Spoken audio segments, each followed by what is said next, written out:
pinggir pantai itu saya Iya, pernah makan durian. iya. Tepat 1 bulan sebelum peristiwa itu terjadi. Oh, betul, betul. Di 2018. Iya, dan aduh, duriannya enak, Mbak. Sekarang Iya, masih, ya, masih terngiang-ngiang itu. iya. Rasanya Alhamdulillah kalau mantap pesennya gitu. beli. Siap, Bapak itu saja mungkin, Pak. Oke, baik, Iya, makasih, Bu. iya, Pak. Oke, selanjutnya. Oke, Baik Bapak, oke. Ibu dulu tidak apa-apa Bu. Ibu Siti Raudah, silakan oh Ibu. ya, terima kasih Pak Sul. Oke, Assalamualaikum warahmatullahi wabarakatuh.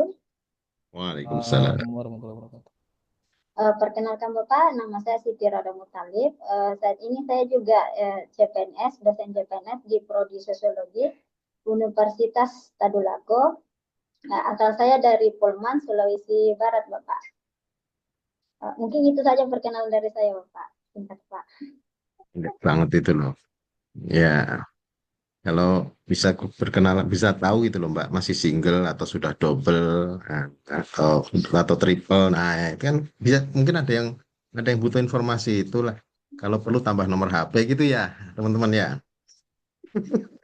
Sudah, Bapak. Kami sudah saling sering sama teman satu kelompok, Bapak. Ya, udah ya, eh, masih udah sudah ini Mbak, keluarga. Hah? Belum, Bapak, belum. Oh belum. Oke nih, kalau ada yang belum juga ya, saya saya comblangin boleh. Nah. Iya. Oke, baik, makasih Mbak. Panggilannya siapa ya? Bisa dipanggil Rara, Bapak. Siapa? Rara, Bapak, Rara. Rara. Oh, oke Mbak Rara ya. Iya. Rara udah jadi Rara. Kalau nggak ingat saya.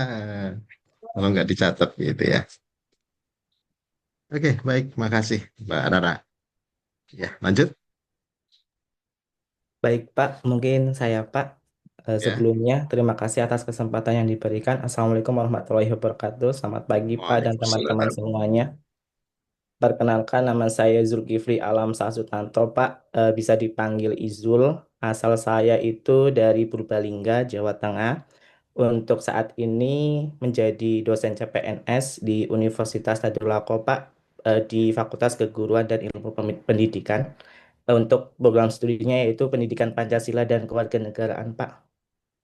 Sementara untuk domisilinya di Palu Pak. Oke. Memang dari Purbalingga atau tinggal lama di Palu, Mas?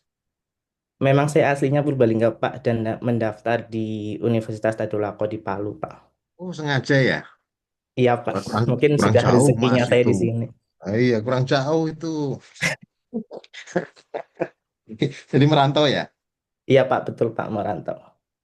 Kerasan di sana. Indah kok Palu itu. Iya betul Pak, Alhamdulillah. Dan bertemu dengan teman-teman yang baik di sini. Ada Pak Angga, ada Ibu Lisa, Iya, iya. dan teman-teman semuanya Pak.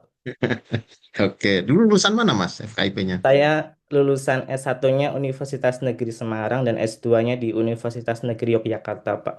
Oke, baik, baik. Ya, oke, masih Mas Zulkifli ya. Ya, Ya, panggilannya sama-sama. itu kan? Hmm. Panggilannya Izul Pak. Izul, ah ya, oke. Mas Izul dari Purbalingga jauh-jauh merantau ke Palu, muka-muka di sana kerasan ya. Amin Pak. Dan menemukan keluarga yang baru di sana. Ya, cari orang sana loh Mas ya. Iya Pak, Insya Allah Iya, Pak. ya perlu perbaikan keturunan itu Mas.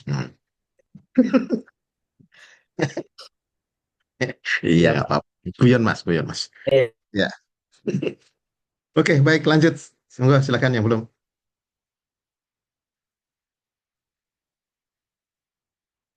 Baru 5 orang. Ayo. Mungkin saya ya, Pak. Nah, iya, ya Mbak. Oke. Assalamualaikum warahmatullahi wabarakatuh. Waalaikumsalam. Selamat pagi semua. Perkenalkan nama saya Erika Mulydia. Saya sering dipanggil Erika.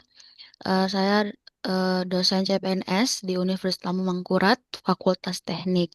Mungkin di sini semuanya satu pulau ya, Pak ya, Sulawesi. Kalau saya sendirian di Kalimantan, Pak. Domisili saya di Ah, Banjarmasin, Pak. Banjarmasin, Mbak. Oke. Nggak usah naik pesawat kan, kalau kita ketemu kayak gini kan. Jadi nggak ada masalah. Iya. Oke. Itu, itulah teknologi ya, Mbak ya.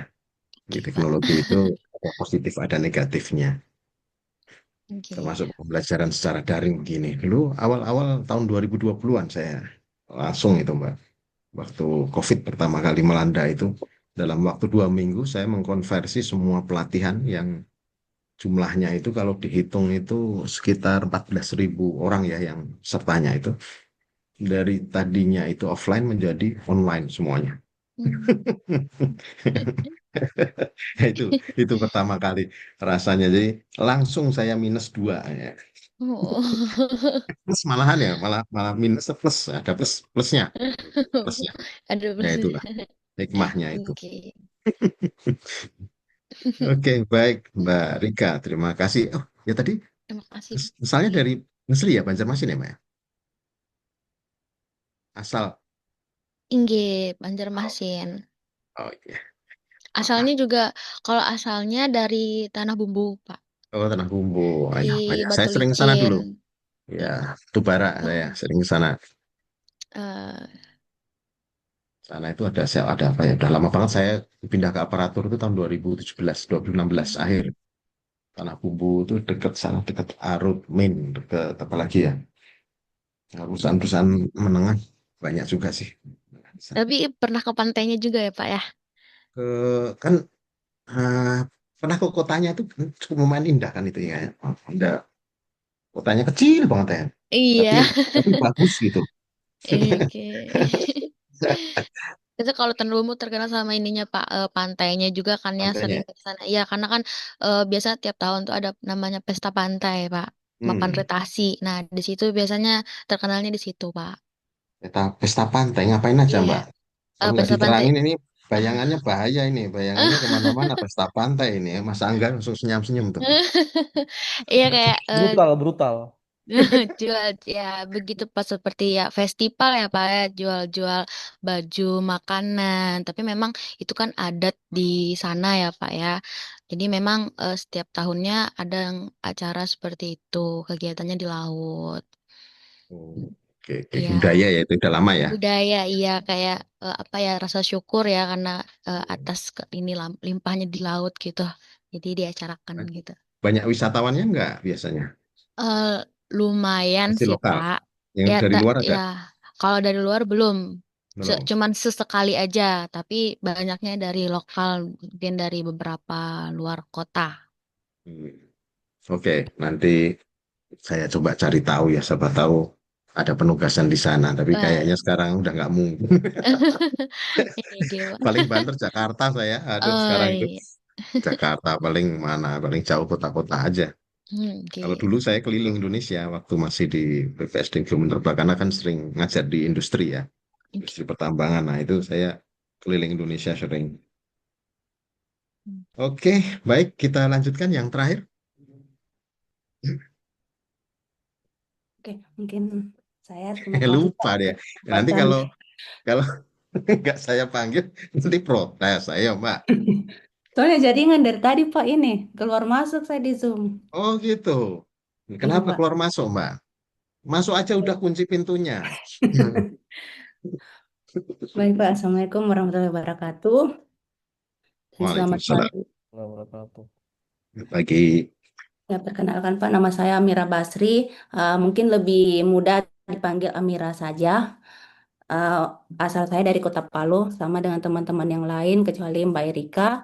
Nah, untuk penempatan di Fakultas Kedokteran Universitas Tadulako, untuk apa riwayat ini pernikahan sudah menikah dan sudah punya 2 anak. Saya rasa cukup sekian mungkin. Waduh, langsung terus terang gitu kayaknya banyak yang kecewa nanti, Mbak. Ini Mas Izul kecewa kelihatannya. Waduh, nggak duluan nih. Oke, nggak apa-apa. Baik, teman-teman, ya kita udah perkenalan ya. Pak, Semoga satu dengan lagi. perkenalan. Oh, masih ada satu lagi. Walah, 1, 2, 3, 4. Oh iya bener satu lagi. Saya salah ngitung, Mbak. Sorry ya, Mbak ya sengaja. Heeh. Baik, Assalamualaikum warahmatullahi Hmm. wabarakatuh. Waalaikumsalam Waalaikumsalam warahmatullahi warahmatullahi wabarakatuh. Selamat pagi semua Bapak Ibu. Perkenalkan saya Hasna Hasanuddin. Biasa disapa Hasna. Saya bisa dibilang asli Palu karena sudah dari umur 5 tahun di Sulawesi Tengah. Orang tua aslinya Sulawesi Selatan. Saya sama dengan Bapak Ibu yang lain di penempatan di Universitas Tadulako di Fakultas Keguruan dan Ilmu Pendidikan, program studi Pendidikan Guru dan Sekolah Dasar (PGSD). SD. Oke. Iya, Pantesan Mbak awet muda Mbak Asna. Iya, ngajar itu ya ngajar apa tuh? Anak SD itu ya. Itu awet muda bener. Coba lihat amin. mereka ya. Kalau jadi karena apa? Seneng seneng, seneng terus gitu loh Mbak ya. Saya kalau disuruh milih balik itu milih ngajar SD aja kok. Itu biar biar tetap ya tidak awet tuanya gitu ya. Baik, teman-teman semuanya. Ya, ini kita sudah berkenalan. Semoga dengan perkenalan ini ya kita semakin akrab ya karena kita sampai nanti hari ke itu dua tiga hari keempat ya. Ini kita akan berjumpa eh, setiap hari ya kecuali hari ketiga karena itu tugas mandiri ya nantinya. Jadi dalam pembelajaran untuk agenda satu latihan dasar CPNS ya golongan 3. Nah, ini kebetulan teman-teman ini cuma satu ya yang bukan dari Universitas Tadulako ya Mbak Erika ya. Tapi nggak apa-apa Mbak ya. Ketinggalan atau gimana? Kalau ketinggalan rombongannya atau gimana? Kemarin banyak itu Lambung Mangkurat.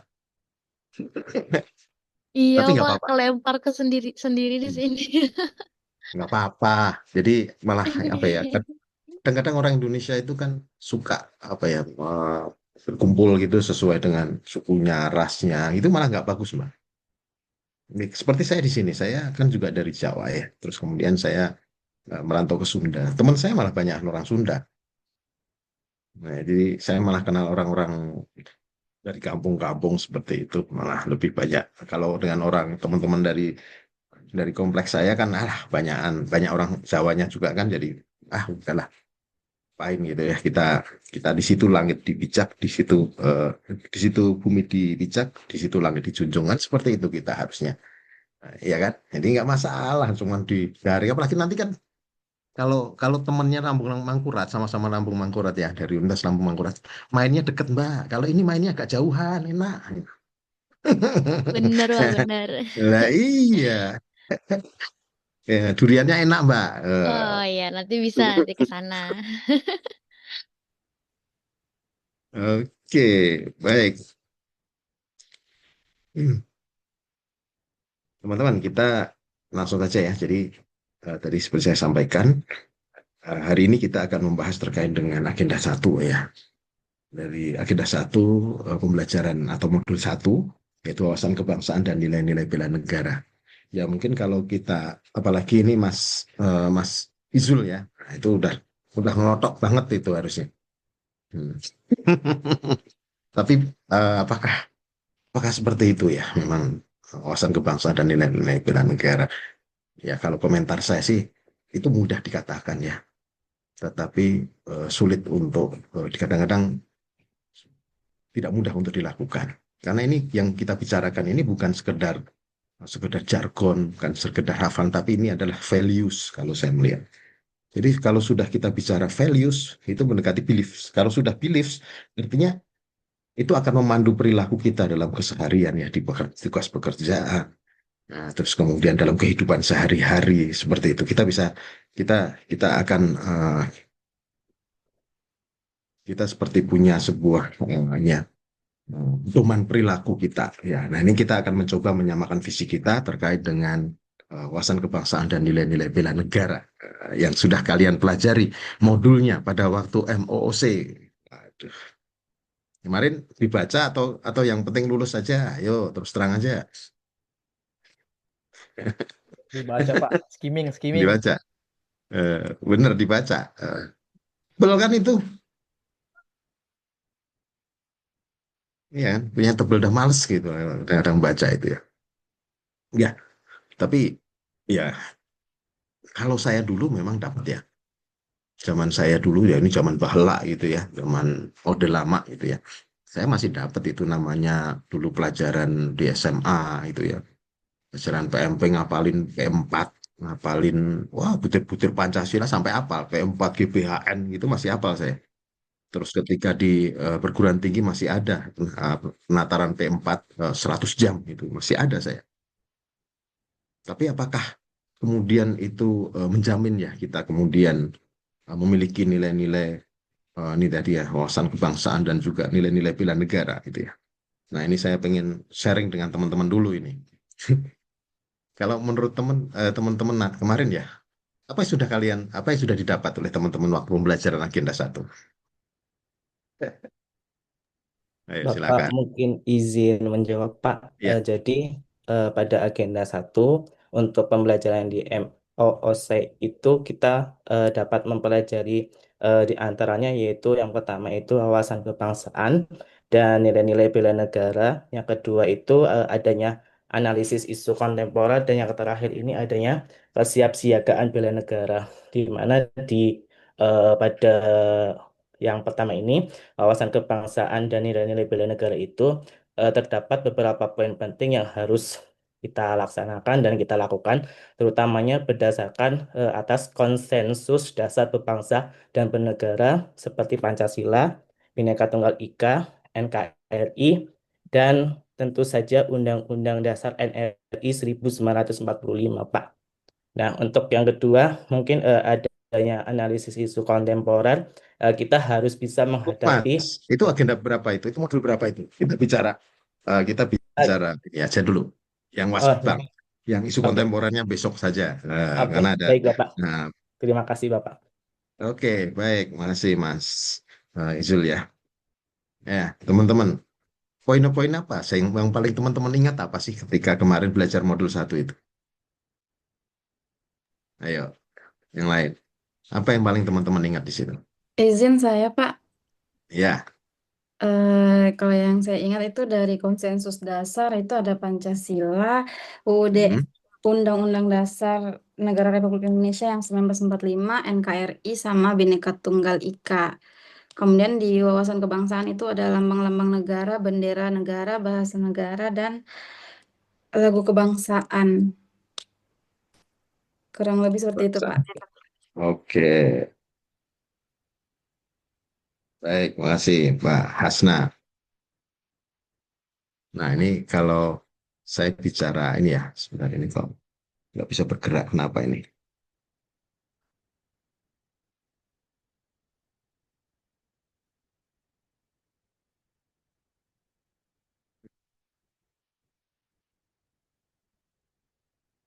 Ya, oke. Kalau kita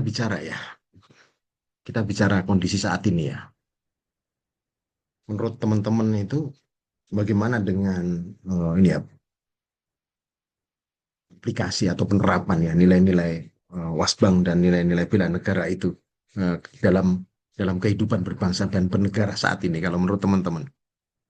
Terutama ini ya generasi muda ya. Saya melihat Gen Z terus kemudian nanti Gen Alpha ini saya agak agak ini ya. Ya kalau dikatakan khawatir ya mungkin mungkin sebenarnya tidak khawatir ya tapi agak ini ada hal-hal yang memang saya saya cukup perhatikan gitu ya terkait dengan fenomena-fenomena yang terjadi gitu ya dengan kondisi saat ini. Karena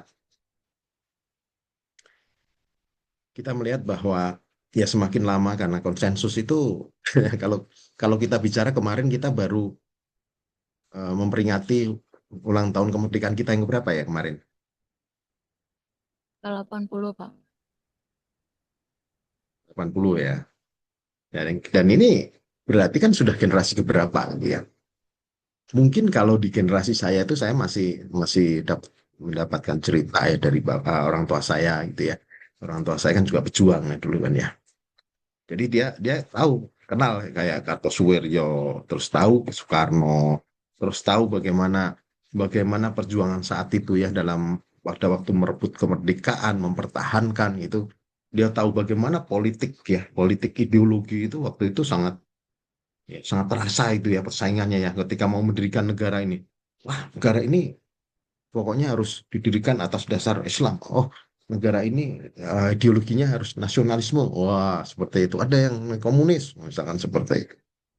Dan hal-hal seperti itu kan semakin lama kalau teman-teman gitu tidak belajar, anak-anak sekarang ini tidak mau belajar sejarah itu, ya ini akan semakin gerus gitu ya, nilai-nilai apa sih, nilai-nilai wawasan kebangsaan itu dan juga nilai-nilai bela negara itu yang saya takutkan. Kalau menurut teman-teman bagaimana pendapatnya? Menurut saya pribadi juga Pak, sependapat dengan Bapak. Untuk sekarang, apalagi zaman sekarang, nilai-nilai Pancasila khususnya itu sudah mulai luntur Pak. Karena mungkin pertama dari era sekarang ya teknologi sudah sangat berkembang sehingga membuat anak-anak generasi yang sekarang ini lebih candu ke sana dan mungkin pembelajaran di sekolah pun saya melihat meskipun ada kewarganegaraan ya PKN dan sebagainya sejarah-sejarah tapi tetap kadang mereka juga akan menyelesaikannya dengan AI kan. Jadi mereka tidak benar-benar memahami konsep apa definisi dan benar-benar tidak tahu mengenai sejarah, cukup membaca tapi tidak mengetahui lebih detail. Menurut saya seperti itu sih Pak. Oke, ada yang pendapat lain? Bagaimana? Ayo, silakan Permisi teman-teman Bapak, kita sharing. Ya, iya silakan. Bapak, kalau dari saya melihat apa yang terjadi hari ini mengenai wawasan kebangsaan maupun nilai-nilai bela negara itu di kehidupan anak-anak Gen Z, apalagi saya sekarang ngajarnya jelas ya anak-anak Gen Z kelahiran 2007 ke atas, mereka itu untuk wawasan kebangsaan itu Pak agak vokal, berani. Nah, berani di sini referensi yang mereka dapat biasanya itu yang salah, Pak. Bahwa referensi utama yang mereka dapat itu tidak belajar pada buku-buku yang misalnya bertanggung jawab, tapi mereka baca dari TikTok, dari X atau Twitter. Jadi berdasarkan pada digitalisasi itu saja, sehingga penyampaian yang mereka sampaikan itu dari situ tidak merujuk kembali. Jadi bisa jadi ada yang hoax. Nah, itulah tugas kami dosen atau pengajar untuk meluruskan bahwa ada hal-hal yang sebenarnya oh bukan begitu deh sejarahnya. Oh begini harusnya ya. Itu sebenarnya apa yang penting bagi kita Pak karena anak-anak Gen Z sekarang utamanya itu dari digital yang mereka dapat Pak, tidak dari buku yang atau dari dosennya sekalipun kadang mereka tidak terlalu dengar gitu. Ya, seperti itu Bapak. Ya, ya itu tantangan zaman kan. Bahkan ada yang bilang, ya sebenarnya, wah yang dimaksud dengan, ada yang sama bilang, tapi ya oke lah, nggak usah saya ceritakan itu ya. Jadi memang tantangan kita ya terkait dengan pengembangan teknologi ini ya. Bahkan kemarin kan kalian pelajari juga ya bagaimana perang sekarang ini bukan hanya sekedar perang bersenjata tetapi bisa jadi perang informasi kan seperti itu kan, proxy war, memanfaatkan pihak ketiga dengan memberikan berita-berita yang menggiring opini. Nah, itu yang saya khawatirkan kan itu hal seperti itu. Dan ini jelas akan sangat sangat menurut saya sih ya memang berbahaya kalau kita ini ya, terutama inilah kita menjadi orang tua kan ya. Bagaimana kita akan mendidik anak-anak kita dengan nilai-nilai ini, wawasan kebangsaan dan nilai-nilai bela negara ini? Apakah apakah kita juga masih akan didengar dibandingkan dengan TikTok? Sama karena Mbak, anak saya juga lebih percaya ke TikTok, dikasih tahu susah. Itu nggak bener itu TikTok itu, saya bilang itu nggak seperti itu. Nggak percaya, dia lebih percaya ke TikTok itu. Jadi tidak bisa memfilter mereka itu bahayanya itu. Tidak bisa kemudian tidak ada upaya untuk mencari referensinya gitu ya, referensi utamanya seperti apa gitu. Dan ini hal-hal seperti ini memang yang perlu kita pikirkan sama-sama nih teman-teman. Baik. Jadi kalau menurut kalian apa yang paling penting dari sebenarnya wawasan kebangsaan dan nilai-nilai bela negara ini ya dalam kehidupan berbangsa dan bernegara ini? Terutama sebenarnya kalau saya bicara lebih kepada aplikasinya itu. Seperti apa coba? Monggo teman-teman yang lain yang belum. Ya, baik Pak, izin. Ya, Eh, silakan. Kalau dalam konteks implementasinya Pak, ini agak sedikit susah mudah Pak gitu. Karena memang menurut Gen Z misalnya, Gen Z secara umum itu hal-hal yang menjadi dasar ataupun hal-hal yang old school yang sudah terlalu lampau itu menjadi hal-hal yang tidak perlu lagi diperdebatkan dan itu akan mengalir dengan sendirinya. Namun ya disruption dari sosial media, informasi yang mereka terima, circle-nya mereka Pak, itu kemudian mempengaruhi hal-hal dalam implementasi bela negara. Misalnya Pak, ada beberapa kasus Gen Z yang terjun di dunia kerja, mereka itu kurang tangguh dan cepat bosan gitu Pak. Padahal fungsi Kan bela negara itu misalnya ya, membantu kita agar buat tangguh, tetap ya siap resiliensi ya. kembali. Iya, kayak gitu Pak. Jadi hal-hal Generasi seperti yang menurut stroberi Bapak. katanya Mas. Iya, kayak gitu. Strawberry. Ya, mereka. Jadi hal-hal sepele gitu yang agak susah Pak untuk generasi Z. Tapi menurut saya kalau budaya literasinya baik Pak, insya Allah itu akan bisa diterapkan dengan baik Pak sih. Ya, kata siapa ya? Abu Bakar atau Abu Bakar kalau nggak salah, Pak Siti kalau yang Islam ya. Kan di beliau pernah mengatakan ya, setiap anak dilahirkan pada masanya ya masing-masing, pada generasinya masing-masing. Dan itu mereka artinya bahwa mereka itu akan memiliki cara pandang yang berbeda-beda ya karena sesuai dengan kemajuan zamannya dan itu seharusnya kita kita yang harus menyesuaikan ya Mas ya. Ya, kalau kita misalkan ke sekarang ini saya sedang banyak membuat ini kan pembelajaran secara ini ya e-learning ya melalui LMS dengan LMS itu ya. Itu videonya nggak pernah lebih dari 5 menit itu. Videonya pendek-pendek 4 menit. 5 menit yang kita generasi ya generasi lama seperti ini kemudian harus menyesuaikan dengan mereka karena mereka itu dengan pembelajaran yang apa melihat video yang lebih dari 5 menit itu mereka langsung bosan gitu. Nah, itu karakter yang berbeda gitu loh berbeda dengan zaman zaman saya dulu gitu kan ya. Kita dulu dengerin biasalah dengerin ceramah dari dosen dari ini wah berjam-jam apa termasuk latsar seperti ini dulu saya itu pokoknya yang penting datang dengerin dari pagi sampai sore ceramah terus isinya itu bayangin itu 2-3 minggu ya lupa saya berapa minggu itu ya itu seperti itu dan nanti untuk evaluasinya hanya tes saja tes tes tertulis gitu sama isi bayangin apa nggak bosan kalau anak sekarang mungkin udah lari ya seperti itu teman-teman nah, ini jadi kalau kita bicara memang kita bicara terkait dengan modul 2 ini sebenarnya menarik ya teman-teman ya. Karena di sini memang kita fokus pada bagaimana kita membentuk kesadaran dan tanggung jawab ya sebagai seorang calon ASN. Kalau kita bicara wasbang artinya kan kita bagaimana memahami ya makna dari wawasan kebangsaan dan prinsip dasar apa sih yang ada di dalam wawasan kebangsaan itu sebagai dasar menjadi dasar dari kehidupan berbangsa dan bernegara. Terus kemudian bagaimana kita menanamkan nilai-nilai yang mencakup kebersamaan ya, apalagi keberagaman gitu kan.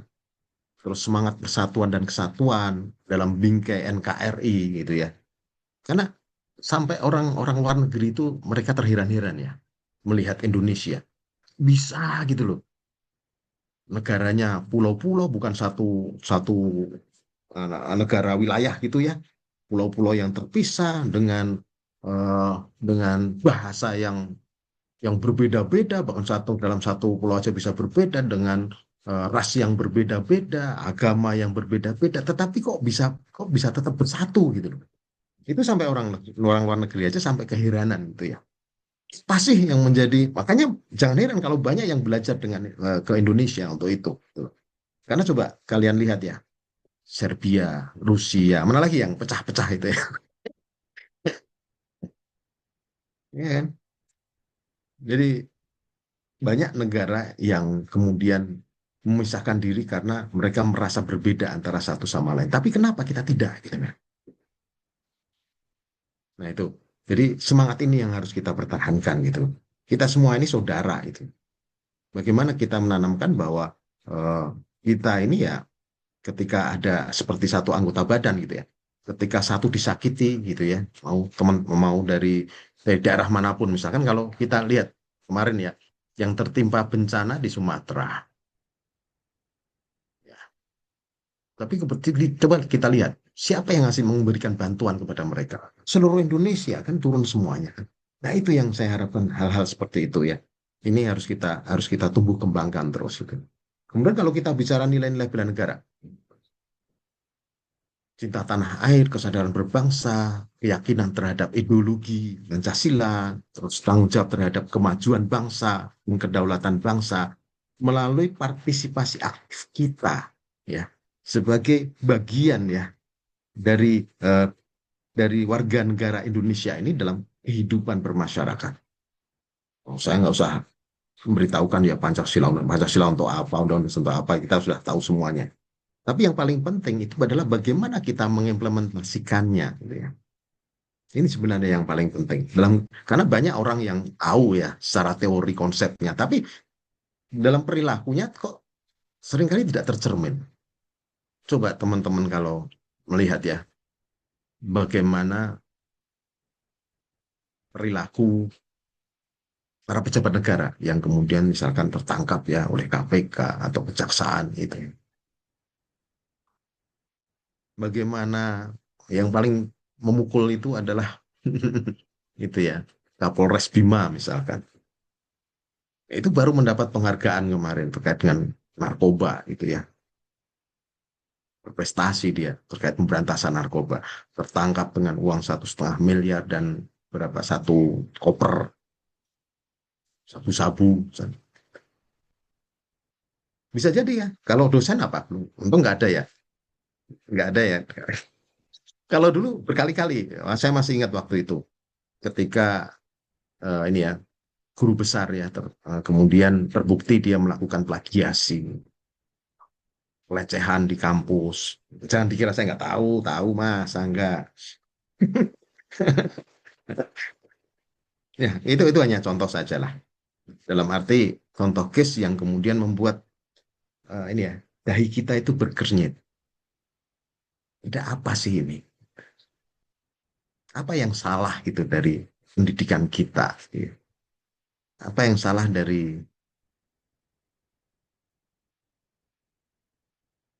ya kalau bicara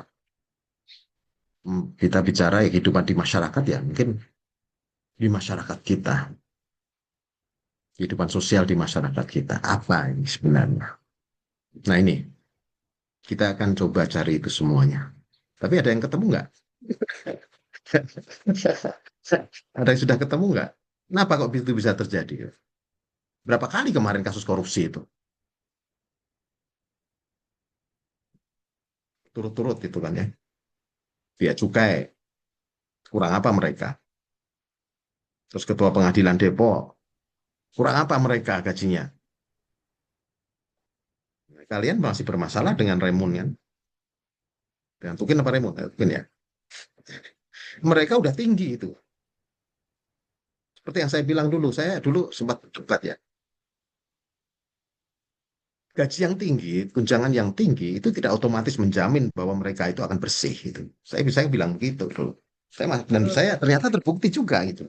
Betul. Nah, iya. Menurut kalian apa coba? Apa yang menyebabkan seperti ini?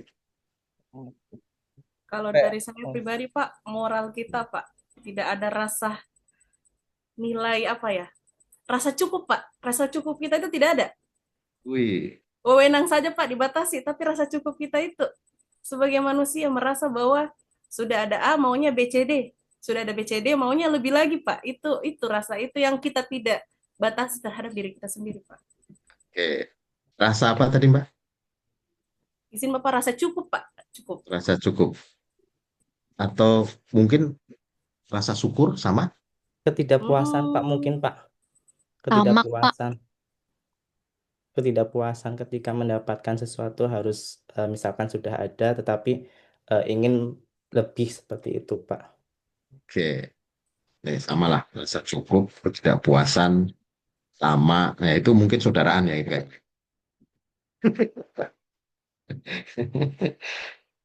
Berarti kan ini, kalau ini kan datang dari individu orang masing-masing ya. Datang dari dalam ya, nilai-nilai yang ada di dalamnya gitu ya.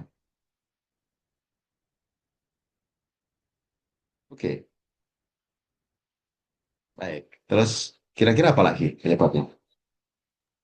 Kalau faktor dari lingkungan bagaimana ya Pak? Misalnya kayak em, semakin tingginya mungkin standar mereka membeli barang yang harusnya sekunder jadi primer begitu. Bagaimana ya Pak? Apakah itu bisa masuk Pak? Ya, ya menurut saya ya, karena bicara case ya, case ya. Saya sekitar berat-beratnya jadi pegawai negeri sipil itu dengan teman-teman itu sekitar eh, 2 tahun, 2 tahun yang lalu, terus agak mundur ke belakang sebelum ada Tukin lah, gitu ya. Jadi Kementerian SDM itu kan anggarannya cuma lumayan besar ya, dan menangani banyak proyek-proyek yang besar. Terus banyak mengurusin, mengawasin perizinan sektor-sektor yang itu investornya itu investor multinasional, gitu ya, migas, batu bara, terus kemudian kelistrikan dan sebagainya.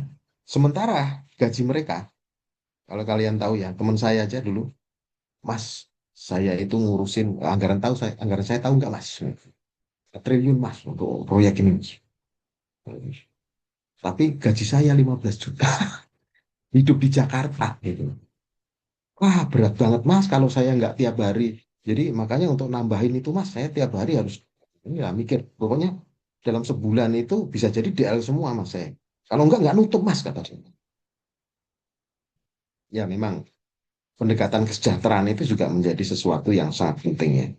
Ketika Pemkot Bandung, Pemprov Jawa Barat, Pemkot Bandung karena yang saya tahu ya, mereka mau menerapkan ini ya, eh, mau meningkatkan kinerja PNS-nya gitu ya, ASN-nya gitu ya. Terus kemudian mereka mau menaikkan tukinnya. Apa yang mereka apa yang mereka ini, apa yang kemudian mereka lakukan. Jadi pendekatan kesejahteraan itu didulukan dengan tukin yang tinggi, baru kemudian mereka diikat dengan ini ya, perjanjian kinerja yang lebih berat gitu dan mengikat. Nah, ternyata dengan begitu kalau kalau saya lihat ya, mereka berhasil gitu loh. Mereka berhasil. Tapi lihat di beberapa daerah kementerian yang lain, ketika kesejahteraan ASN-nya itu kurang, ketika kemudian mereka ditekan dengan beban pekerjaan yang sangat berat, nah itu biasanya kemudian akhirnya apa? Teman saya banyak yang keluar, lebih enak kerja di perusahaan kan. Kemudian banyak yang kemudian apa ya, udahlah ngapain gaji cuma segini kok saya harus kerja sampai lembur-lembur tiap hari. Ya udahlah saya pindah aja, banyak yang seperti itu. Jadi akhirnya apa? Angka turnover-nya itu tinggi. Ya benar memang faktor faktor lingkungan ini juga sangat menentukan ya. Terus apalagi gaya hidup. Kalau Ayo, saya Pak kayak ya lebih ke faktor nominal Pak. nominal. Apa itu Ya, maksudnya? jadi misalnya nih Pak, beberapa kasus ketika Hmm, seorang itu ditawari dengan jumlah, misalnya untuk satu kasus mereka hmm, bisa membackup dengan nilai 10 juta. Pasti hakim Pak hmm. mikir-mikir tuh Pak. Ah, 10 juta doang. Terus dikasih 1 M tuh. Ya, sudah mulai berucap dia. Fix 10 M. Oke, deal. Jadi nominal Pak akan berpengaruh terhadap cara orang korupsi Pak kayak gitu. Apa ya? Pasnya apa ya itu ya bahasanya? Kalau nominal, Integritas. nominal. Ya, sebenarnya integritas sebenarnya integritas. Karena kalian lihat YouTube-nya Pak KDM yang terakhir itu menarik karena yang saya ingat itu baru kemarin ya. Ketika ada seorang rakyat gitu kan lagi jalan-jalan gitu Pak KDM naik motor gitu ya. Saya nggak ini nggak ada kaitannya dengan saya memfavoritkan atau ngefans sama Pak KDM ya. Saya disclaimer dulu. Jadi dia hanya diminta untuk menjelek-jelekan diri, menjelek-jelekan pemimpinnya gitu kan ya. Itu Pak KDM itu goreng no, padahal dia sendiri Pak KDM sendiri yang ngomong. Coba bayangin no, itu hanya gubernur konten, hanya ini, waduh dia jelek-jelek sendiri. Kalau Bapak mau ngejelekin dia, nih saya musuhan sama dia. Kalau Bapak mau ngejelekin dia, saya kasih uang. Mulai 1 juta sampai 10 juta. Padahal itu kerjanya cuma apa dia? Cuma masyarakat desa yang ini. Enggak saya. Dia jawabannya saya tidak mau lah, tidak mau menjelek-jelekan pemimpin yang sudah dipilih oleh rakyat Jawa Barat, Pak. Jawabannya. Salah satu jawabannya itu. Jadi kalau saya melihat semua semua kalau dari ilmu ini ya, dari ilmu yang terkait dengan self mastery. Self mastery itu ya seperti bagaimana seseorang itu, bagaimana perilaku seseorang ya. Itu dia akan mencerminkan nilai-nilai yang baik, itu self mastery ya. Ya memang integritas, intinya itu adalah integritas. Bisa berakuntabel, bisa transparan. Itu kalau dikumpulkan semua adalah nilai-nilai integritas. Intinya seperti itu. Nah, integritas ini adalah barang yang kayaknya sudah cukup langka di Indonesia ya. Iya. Buktinya kata Gus Dur kan tidak ada polisi yang ini kecuali Ugeng ya. Dan polisi tidur kan gitu ya. Nah ini guyon aja ini maksudnya. Terus ada sampai ya ada yang bilang lagi apalagi itu.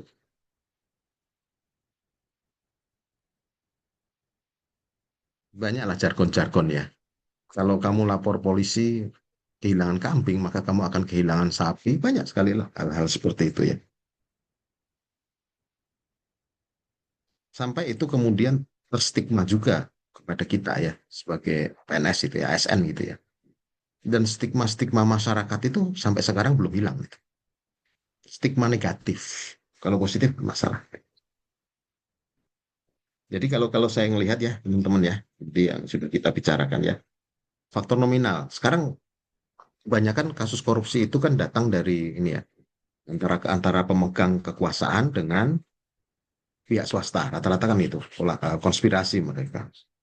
Kemudian bicaralah mereka nominal karena ada supply demand kan, pasti kan gitu. Nah ini kalau biasanya kena dua-duanya pada akhirnya kan.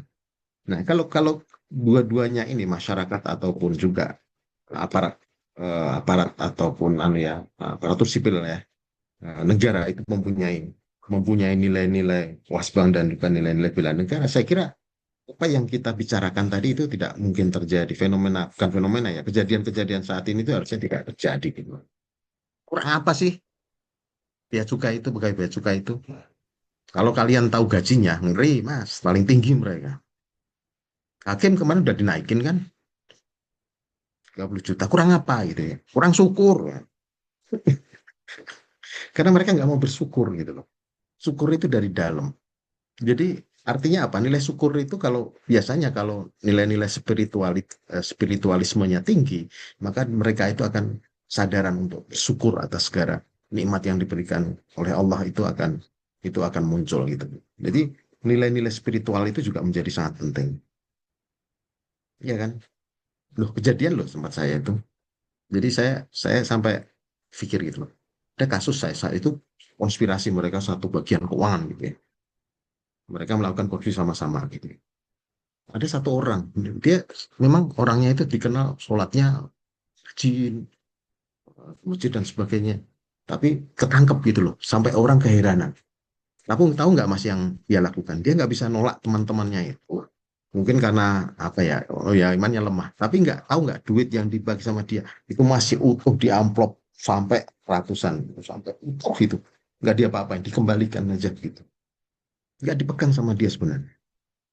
Berarti kan ada yang membedakan di situ. Saya berpikir, oh berarti nilai spiritual itu yang memang harusnya berbanding lurus gitu. Saya nggak bicara agama apa ya. Seharusnya seperti itu. Terus kemudian apa lingkungan ya pendidikan keluarga itu juga penting. Cara kamu mendidik, cara kalian nanti mendidik anak-anak kalian itu akan sangat menentukan. Jujuran, nilai disiplin, nilai-nilai mungkin juga nilai-nilai wasbang dan juga bela negara gitu ya. Nah itu juga akan penting.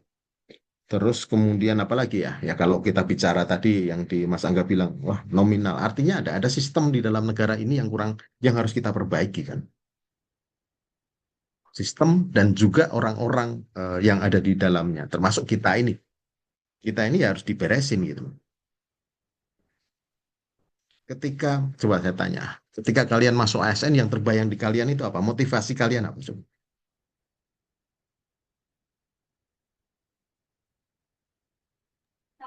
Iya Pak, izin Pak. Kalau saya itu motivasi saya itu yang awal kali terbayang kepastian aja sih Pak. Soal kepastian, Kerjaan yang Kepastian. tetap ya. kerja, Sama kayak kemudian perempuan ya. Stabil. Perempuan iya, juga butuh kepastian kan? Iya, Pak. Kepastian kerja. Tapi yang terdalam, Mbak, coba apa coba yang dicari sebenarnya? Mungkin saya Pak, Hmm. saya ingin mencerdaskan apa ya Pak di sini para Hmm. generasi-generasi yang selanjutnya yang akan memimpin kita ya Pak. Dan tentu saja apa yang sudah dilaksanakan di perkuliahan seperti itu ingin diterapkan di kehidupan kampus seperti itu Pak. Misalkan ilmu, terus misalkan hal-hal yang keterkaitan dengan apa yang telah dipelajari di misalkan di perkuliahan, nah diterapkan di kehidupan yang nyata seperti itu, terutamanya. Jangan, ya, jangan bohong ah. Kalian nggak ingin kaya. Kalian nggak ingin punya sejahtera Pak, kehidupan yang, sejahtera. ya, Sejahtera Karir, punya Pak. Pak. kehidupan yang Karir. bagus, punya karir yang bagus. Iya.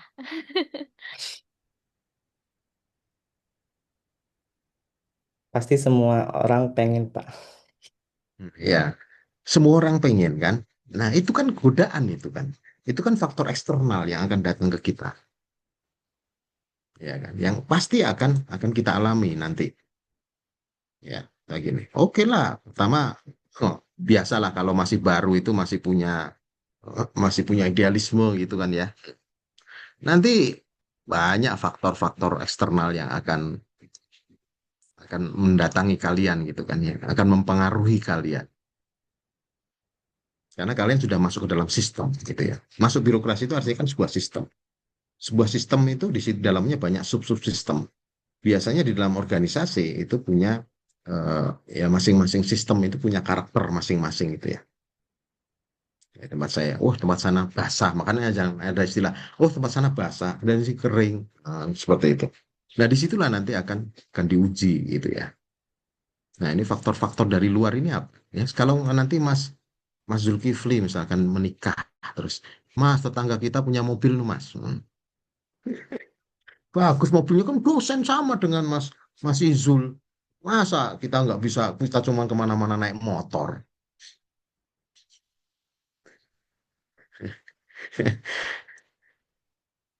Nah, ketika ada kesempatan, wah ini Mas Izul ditunjuk sebagai panitia pengadaan, masuk jadi panitia pengadaan ya pembangunan gedung. Wah, gedung rektorat yang baru, anggarannya 500 miliar. Nah, di situ ada proses pengadaan, ketemu dengan ini ya, dengan kontraktor-kontraktor yang mengajukan ini, yang ingin menang tender gitu ya. Di situ godaan mulai muncul. Nah, kita intinya itu apa? Kita ingin memperkuat ini dulu gitu loh. Sehingga dengan godaan-godaan dari faktor eksternal itu, ini bagaimana ini tidak berpengaruh, tidak akan mempengaruhi kita, tidak akan membuat kita goyang, tidak akan membuat kita kemudian hilang kesadaran, makanya seperti itu ya. Coba lihat tokoh-tokoh reformasi dulu yang kemudian menjadi anggota DPR. Berapa banyak yang kemudian ditangkap? Si Noel baru kemarin itu. Kurang apa dia kalau dulu ngomong waktu masih aktivis ya. Tokoh-tokoh mahasiswa dulu kurang apa mereka galaknya, betapa galaknya mereka kalau di depan mimbar. Tapi begitu mereka mendapatkan kekuasaan itu, berapa banyak yang kemudian terjebak di dalamnya. Nah itu, makanya kuatin ini dulu.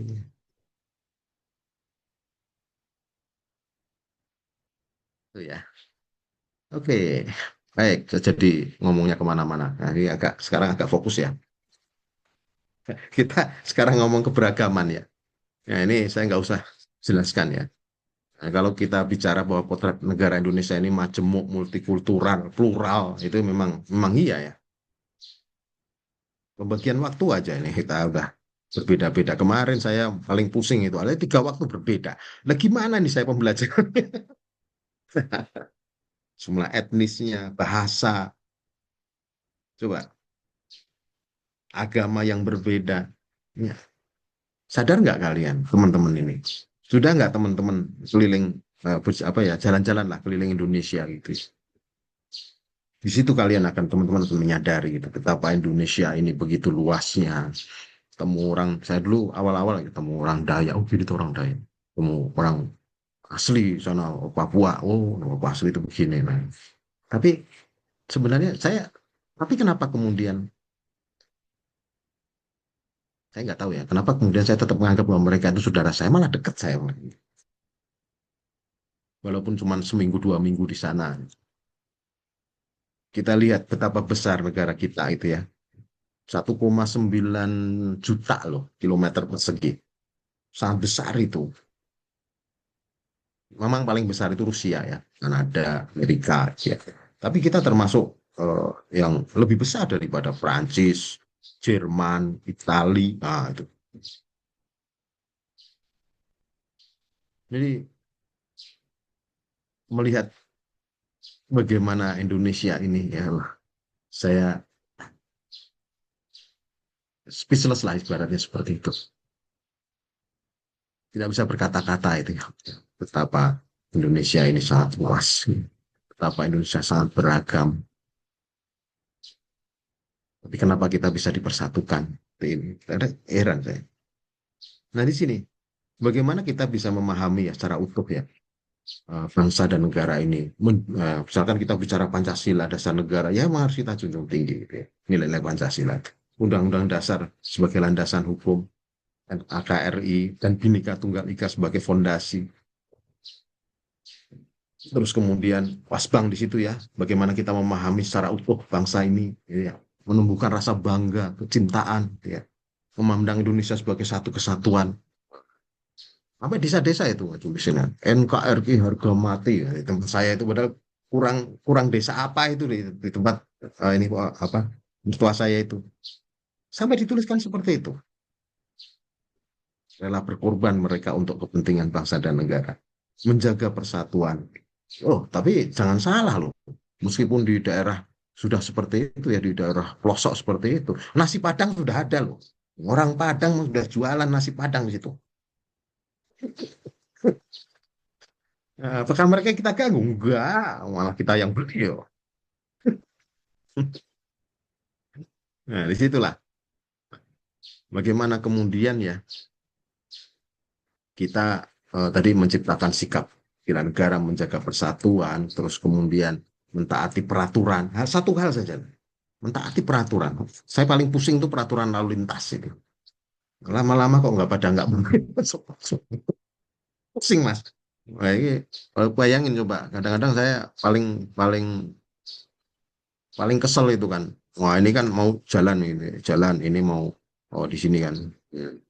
Ini belokan ke sini ya, perempatan gitu misalkan ya. Oh, ya perempatan gitu. Di sini ada jalan lagi gini kan. Wah, ini sini lampu merah gitu berhenti gitu ya. Wah, kita di sini motor gitu ya, di sini mobil, motor teratur, ada yang teratur di sini. Wah, di sini itu udah banyak motor. Terus sebelum lampu hijau itu udah pada jalan semuanya, ya udah. Jadi hal-hal yang kecil itulah. Katanya kalau kita ingin melihat perilaku seseorang ya, karakter seseorang tuh lihat dari cara dia berlalu lintas, cara dia berkendaraan gitu ya. Udah nggak peduli mereka dengan pengguna yang lain gitu ya. Nah, saya yang taat di sini, misalkan di sini ngantri ya kalah sama yang di sini ini, oh, dipenuhin semua sini. Di sini itu banyak, oh, dan mereka berebut ke sini. Nah, hal kecil aja lah. Kita nggak usah muluk-muluk lah. Nah, terus bagaimana kita kemudian memiliki sikap ya bagaimana kita kemudian mampu membela negara kita gitu ya, menciptakan sikap bela negara ini dalam kehidupan sehari-hari. banyak teman-teman di situ ya. Saya dari CPNS kemarin ada misalnya, aduh, anak-anak CPNS misalkan ini saya misal loh ya. Ketika mereka belum diterima, ya mereka baik-baik, seolah-olah disiplin, Pak, datang pagi. Begitu sudah jadi PNS, C-nya hilang, mulai kelihatan aslinya itu. Nah, bagaimana dengan seperti itu? Itu kan datang udah seenaknya, gitu ya. Dikasih tugas, enggak apa, males-malesan, gitu. Misalkan hal itu aplikasi atau apa? Itu adalah pengaplikasian dari semua nilai-nilai ini tadi, gitu loh. Dalam kehidupan yang lebih real. Itu yang sebenarnya lebih penting menurut saya. Karena kalau kita ini kan nggak mungkin lah. Kalau bayangan kita itu kan membela negara itu ya dengan senjata, menghadapi musuh. Enggak. Kalau kita itu lebih real. Bagaimana kemudian kalian bekerja ya, melakukan pekerjaan kalian sehari-hari ya, melakukan tugas-tugas kalian dengan baik, bukan hanya sekedar memenuhi kewajiban. Itu juga penting. Karena apa? Kalau saya berpegangnya apa? Setiap rupiah yang saya makan itu harus bernilai halal. Seperti itu. Nah, ini teman-teman tinggal bagaimana nanti supaya punya prinsip masing-masing gitu ya. Ibaratnya itu seperti biar kita punya prinsip yang nanti kita bisa gunakan ketika kita menghadapi permasalahan-permasalahan uh, terkait dengan Waspang ataupun bela negara ini. Di situ tempat kita kembali berkaca sehingga kita bisa bersikap secara baik kan itu. Saya kira ini udah nggak penting ya. Ini Mas ya.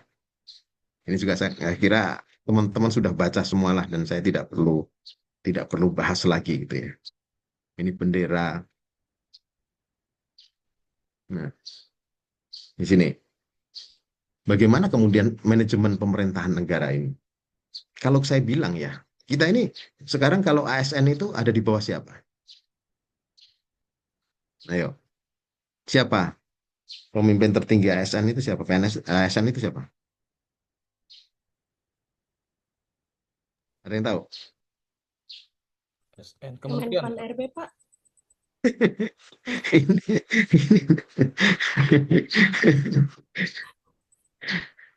presiden lah. Kita itu kan apa yang kita lakukan itu kan visi misi presiden kan yang kita sebenarnya kita ingin wujudkan gitu ya. Presiden mereka menjalankan siapa? Fungsi negara ini kan menjalankan apa? Tugas nasional, cita-cita nasional gitu kan ya. Cita-cita nasional kita kan ini bersatu berdaulat adil makmur. Tugas nasional kita apa? Melindungi segenap bangsa dan tumpah darah Indonesia, memajukan kesejahteraan umum, mencerdaskan kehidupan bangsa dan ikut melaksanakan ketertiban dunia. Nah, ini kemudian dijabarkan di dalam tugas masing-masing. Fungsi negara ini diwakili ada MPR, ada Presiden, DPR, DPD, BPK, MA, MK. Nah, kita itu ada di mana? Ada di sini, eksekutif kan ya. Kita membantu Presiden untuk melaksanakan ini ya tugas dan fungsinya gitu ya. Nah, tugas nasional ini. Kita ingin mewujudkan ya visi misi daripada Presiden.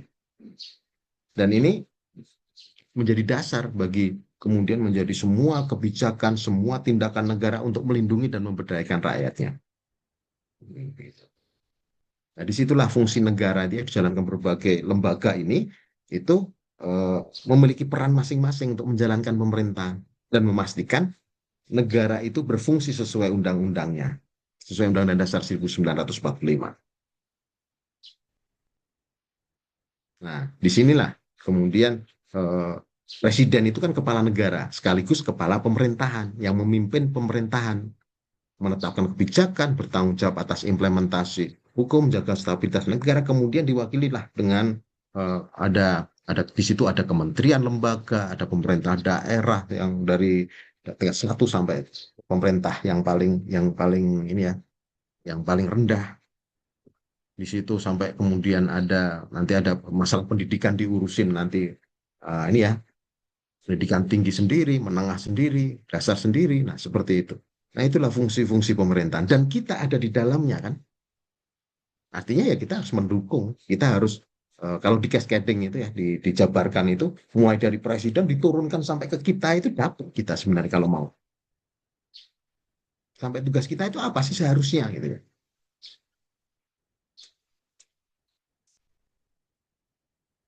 Nah, jadi kita ini bekerja dalam sebuah sistem ya untuk memastikan bahwa tugas fungsi lembaga atau mungkin instansi kita itu bisa berjalan dengan baik dan transparan sesuai dengan prinsip-prinsip yang ada. Itu dan kita nah, termasuk di dalamnya.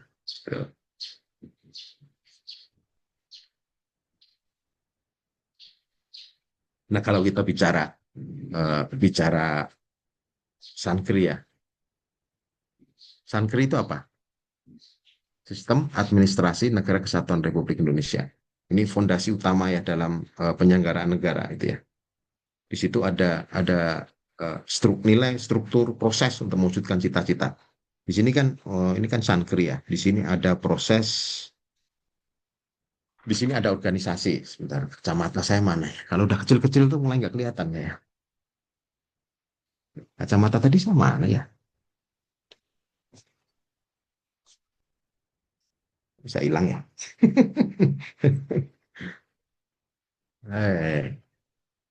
Yalah, nggak apa-apa lah. Oke, ada organisasi di sini ya, ada manajemen. Manajemen itu apa sih artinya? Apa? Ada yang tahu arti manajemen itu apa? Lebih simpelnya mengatur, Pak. Hmm.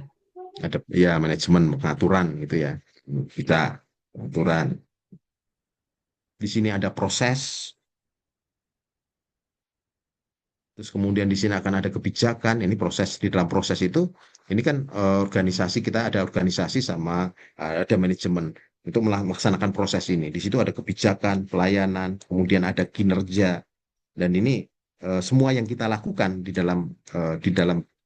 instansi kita masing-masing itu adalah semuanya untuk mewujudkan cita-cita dan tujuan dari tujuan nasional kita. Itu sebenarnya seperti itu. Pasti di dalamnya itu akan ada, di dalam sistem administrasi itu ada input, proses, dan output gitu ya. Inputannya apa? Ada sistem organisasi hierarki ya, ada manajemen tadi, kemudian di situ ada proses ya, pembuatan kebijakan, melakukan pelayanan, ada kinerja, bentuk kinerja untuk mewujudkan ini semuanya.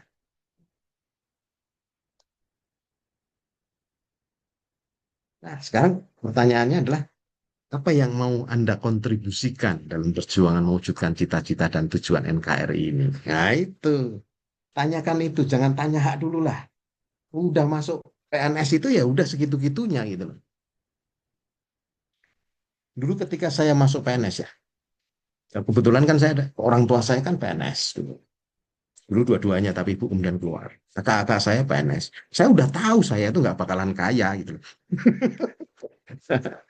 Makanya saya dulu nggak mau itu awalnya nggak mau, dipaksa aja suruh jadi PNS. Tadinya saya udah keterima di perusahaan tapi nggak pernah boleh berangkat gitu loh, perusahaan tambang.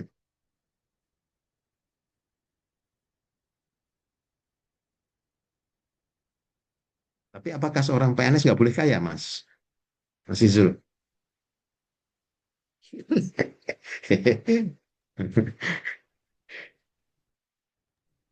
Boleh saja, Pak. Iya boleh lah, orang kaya itu hak seorang, asalkan bagaimana cara mendapatkan kekayaannya itu ya, tidak kemudian menghalalkan segala cara, terus kemudian ada mencari celah di instansinya, mengabaikan namanya konflik kepentingan di situ. Nah, itu kan ya, apalagi miara tuyul gitu ya, babi ngepet, nah itu jauh usah dipikir itu, itu lebih ini lagi tuh. Tapi itu kan nggak ada yang dirugikan juga. Iya kan, babi ngepet itu kan ngambilnya dari orang-orang juga ya. Tuyul itu kan ngambil dari orang-orang juga. Nah, caranya bagaimana? Nah, itu hindari konflik kepentingan. Nanti di konflik kepentingan kita sedikit bahas lah. Jadi, boleh. Saya dulu sebagai asesor independen saya. Tidak ada kaitannya istilahnya. Oh, paling konflik kepentingan itu apa? Kalau kemudian ketemu teman saya sendiri yang saya akses gitu ya. Saya sebelum ya, sudah tahu nama-namanya, saya tolong ini diganti, ini teman saya. nggak enak saya bilang. Ya itu, pinter-pinternya kita lah bagaimana kita menjaga hal-hal seperti itu ya.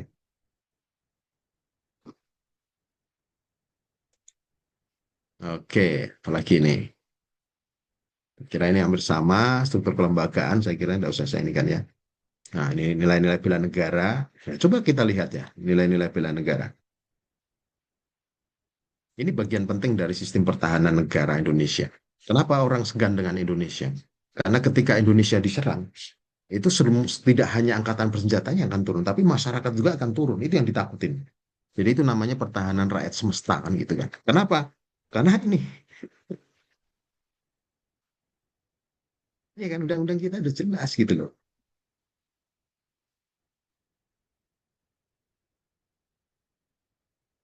Karena kita lihat coba, kalau kita Indonesia diserang aja di medsos atau apa, coba lihat nasionalisme kita kan muncul semuanya kan, wah bela negara kita dengan habis-habisan itu. Dan ini bagus menurut saya ya sikap perilaku yang dijiwai dengan kecintaan kepada NKRI gitu ya, asal masih pada koridornya gitu ya. Dan ini bisa kita wujudkan gitu loh, tidak hanya dalam kondisi kondisi perang dan sebagainya gitu loh. Karena ini adalah sebuah tekad, sikap, dan perilaku serta tindakan warga negara, baik seorang maupun kolektif dalam menjaga kedaulatan negara, keutuhan wilayah, keselamatan bangsa yang dijiwai kecintaan. Makanya di situ kemudian dirumuskan kembali supaya supaya lebih jelas gitu ya. Cinta tanah air di sini ada apa sih? Masing-masing ada nilai-nilainya nanti. Cinta tanah air apa terus ini ya terus pedoman perilakunya bagaimana? Ada semuanya di situ. Kesadaran berbangsa dan negara. Dan itu seperti kehidupan kita sehari-hari ya di dalam pekerjaan, dalam kehidupan kita bermasyarakat, semuanya di situ ada dalam pedoman itu. Kemampuan awal bela negara, bagaimana kita bisa menjaga ya, bahkan menjaga kesehatan fisik, mental kita supaya kita siap bekerja, kuat ini ya. Kita misalkan harus harus lembur atau harus ini ya, harus mengerjakan tugas-tugas yang deadline itu kita punya kemampuan untuk itu bahkan ada di situ. Nanti kita lihat, nanti teman-teman akan lihat ini.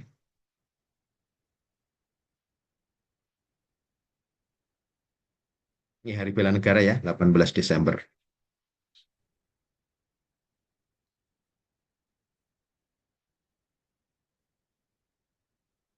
Ini nilai-nilai yang tadi saya bilang, ada indikatornya. Nah, ini coba kita lihat ya.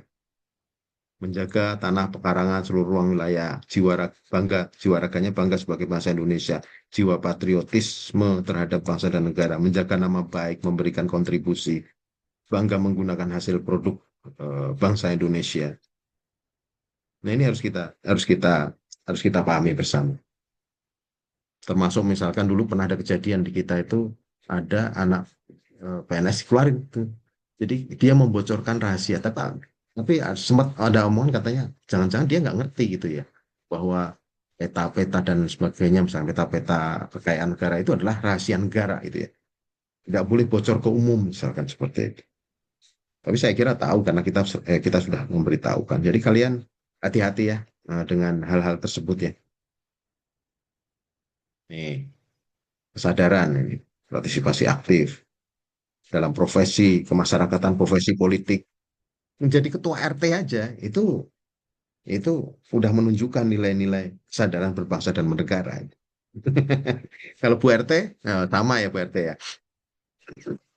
Nah, setia pada Pancasila ini, terus rela berkorban, kemajuan bangsa dan negara, siap membela bangsa dan negara dan berbagai macam ancaman, partisipasi aktif dalam pembangunan masyarakat, gemar membantu sesama warga negara mengalami kesulitan ketika menghadapi hoax ya, ketika di media sosial gitu kalau sudah kebangetan gitu biasanya saya juga menjawab ya, tapi saya menjawab dengan data itu ya.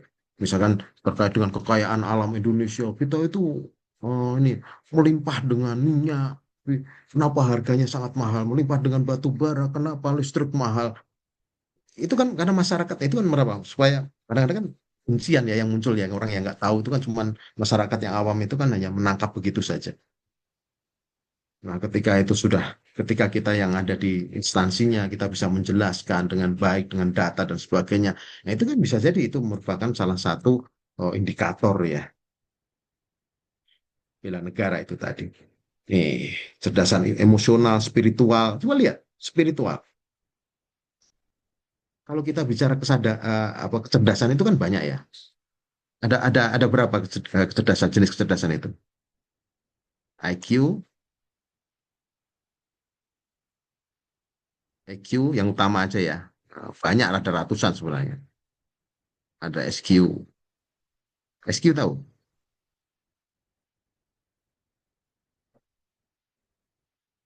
Ini yang menjawab, Emosional. Oh, ya, emotional quotient. Ini loh, kalau IQ ini yang tadi menjawab pertanyaan, kenapa banyak koruptor-koruptor ya, yang berpendidikan tinggi gitu ya, pejabat negara, pejabat tinggi, tapi mereka melakukan korupsi. Nggak imbang ini semuanya. Yang bagus itu kan yang imbang. IQ, EQ, kemudian SQ. Bagaimana menyeimbangkan ini? Orang yang hanya pinter saja, akhirnya nanti dia akan mencari cara bagaimana korupsi nggak ketahuan gitu ya. Nah, emotional quotient bicara apa ini?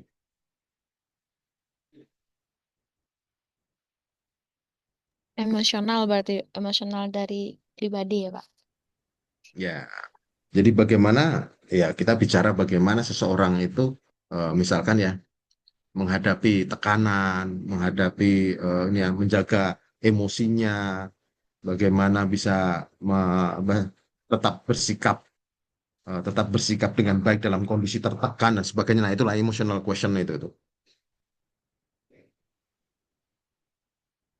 Nah, kemudian kita seimbangkan lagi ini yang tadi kita bilang, spiritual quotient. Kalau tiga-tiganya ini dapat, kalau barat itu kan banyak kan ini sama ini aja ya.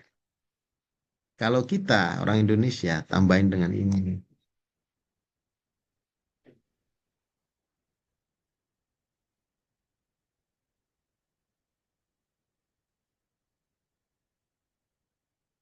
Ya kalau orang agamanya bagus lah, pasti dia akan ini ya, dia akan cenderung ya semua agama itu kan pasti akan melarang ya umatnya itu untuk buat korupsi, korupsi itu pasti kan ya.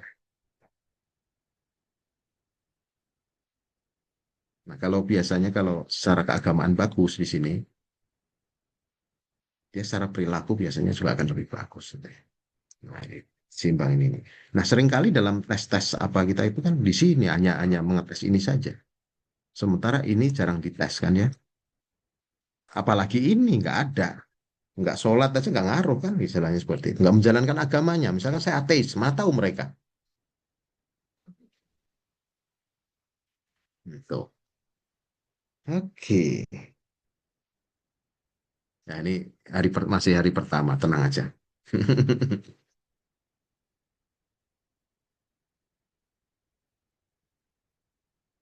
Nah disinilah ya nilai-nilai dasar dari bela negara ini ya. Kemudian ini menjadi nilai-nilai kita, nilai-nilai dasar sebagai seorang ASN tadi ya. Dan ini nilai dasar ini akan kita aplikasikan dalam menjalankan fungsi kita sebagai ASN. Laksana kebijakan publik, pelayan publik, perekat dan pemersatu bangsa. Nah, di sini. Itu sebenarnya yang kita kejar itu. Jadi bukan hanya lulus kuis, ya, lulus MOOC-nya, baca itu kan baru teori itu, konsepnya itu. Bagaimana aplikasinya gitu loh. Itu akan kita lihat bagaimana ketika teman-teman ini akan menjalankan fungsi ya, masing-masing, tugas fungsinya masing-masing dalam melayani publik, ya. Kemudian bagaimana menjaga keutuhan berbangsa dan bernegara di masyarakat misalkan seperti itu, perpecahan di masyarakat atau ada permasalahan di masyarakat. Terus bagaimana memastikan kebijakan negara terlaksana dengan baik. Coba banyak kan ASN yang justru mengkritisi ya program-program pemerintah secara vulgar di medsos dan sebagainya. Sementara dia itu seharusnya kan mendukung semua kebijakan itu. Kalau mau mengkritisi, yang ada di dalam sistem kok mengkritisi sistem itu kan. Caranya dong, boleh, bukannya nggak boleh mengkritisi, tapi kalau mengkritisinya di dalam sistem, jangan di luar sistem kan gitu. Mau gajimu yang gaji siapa coba? Pemerintah.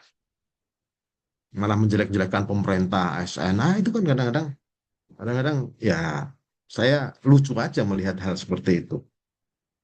Ya jangan di dalam lah kalau, ya jangan di luar lah kalau kemudian mengkritik seperti itu. Karena kita bagian dari sistem itu sendiri.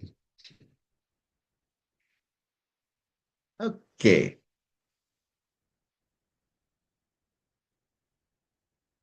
ya hidup itu kan perjalanan ya teman-teman.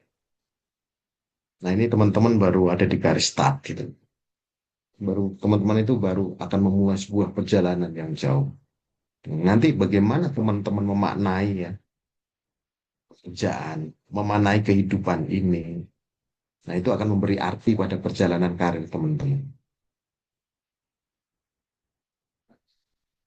Intinya itu. Oke, ada yang mau didiskusikan?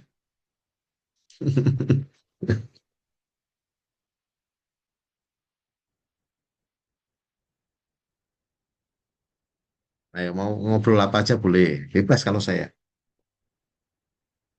Mungkin saya kan sudah senior ya, mungkin banyak pengalaman yang bisa saya sharing. Tapi kalau nggak ditanya, saya kadang-kadang lupa mau cerita apa gitu. Ya Pak, izin Pak, mau bertanya aja ini Pak. Ya, bisa nggak? Eh, Gimana Pak cara elegan dan tidak membuat tersinggung pimpinan ketika kita ingin mengkomentari atau ingin mempertanyakan hal-hal yang sedikit sensitif Pak terkait tupoksi kita dalam sistem yang ada di instansi kita Pak. Hmm. Sehingga- Ya, nah itu sebenarnya kan teknik komunikasi aja Mas ya. Ya, teknik komunikasi itu kan kadang-kadang kita harus melihat situasi. Ketika kita situasi dalam yang rapat terbuka yang banyak orang, terus kemudian atau kita mungkin hanya beberapa orang saja. Nah, situasi kita harus pintar-pintar membaca situasi tersebut ketika ada beberapa hal yang tanyaan atau apa yang sensitif, kemudian nanti bisa memicu konflik dan sebagainya. Kita harus bisa menimbang-nimbang. Apakah ini bisa saya sampaikan di sini atau saya harus bicara secara pribadi untuk menyampaikan ini. Nah, itu sebenarnya timbangannya itu ada di kita.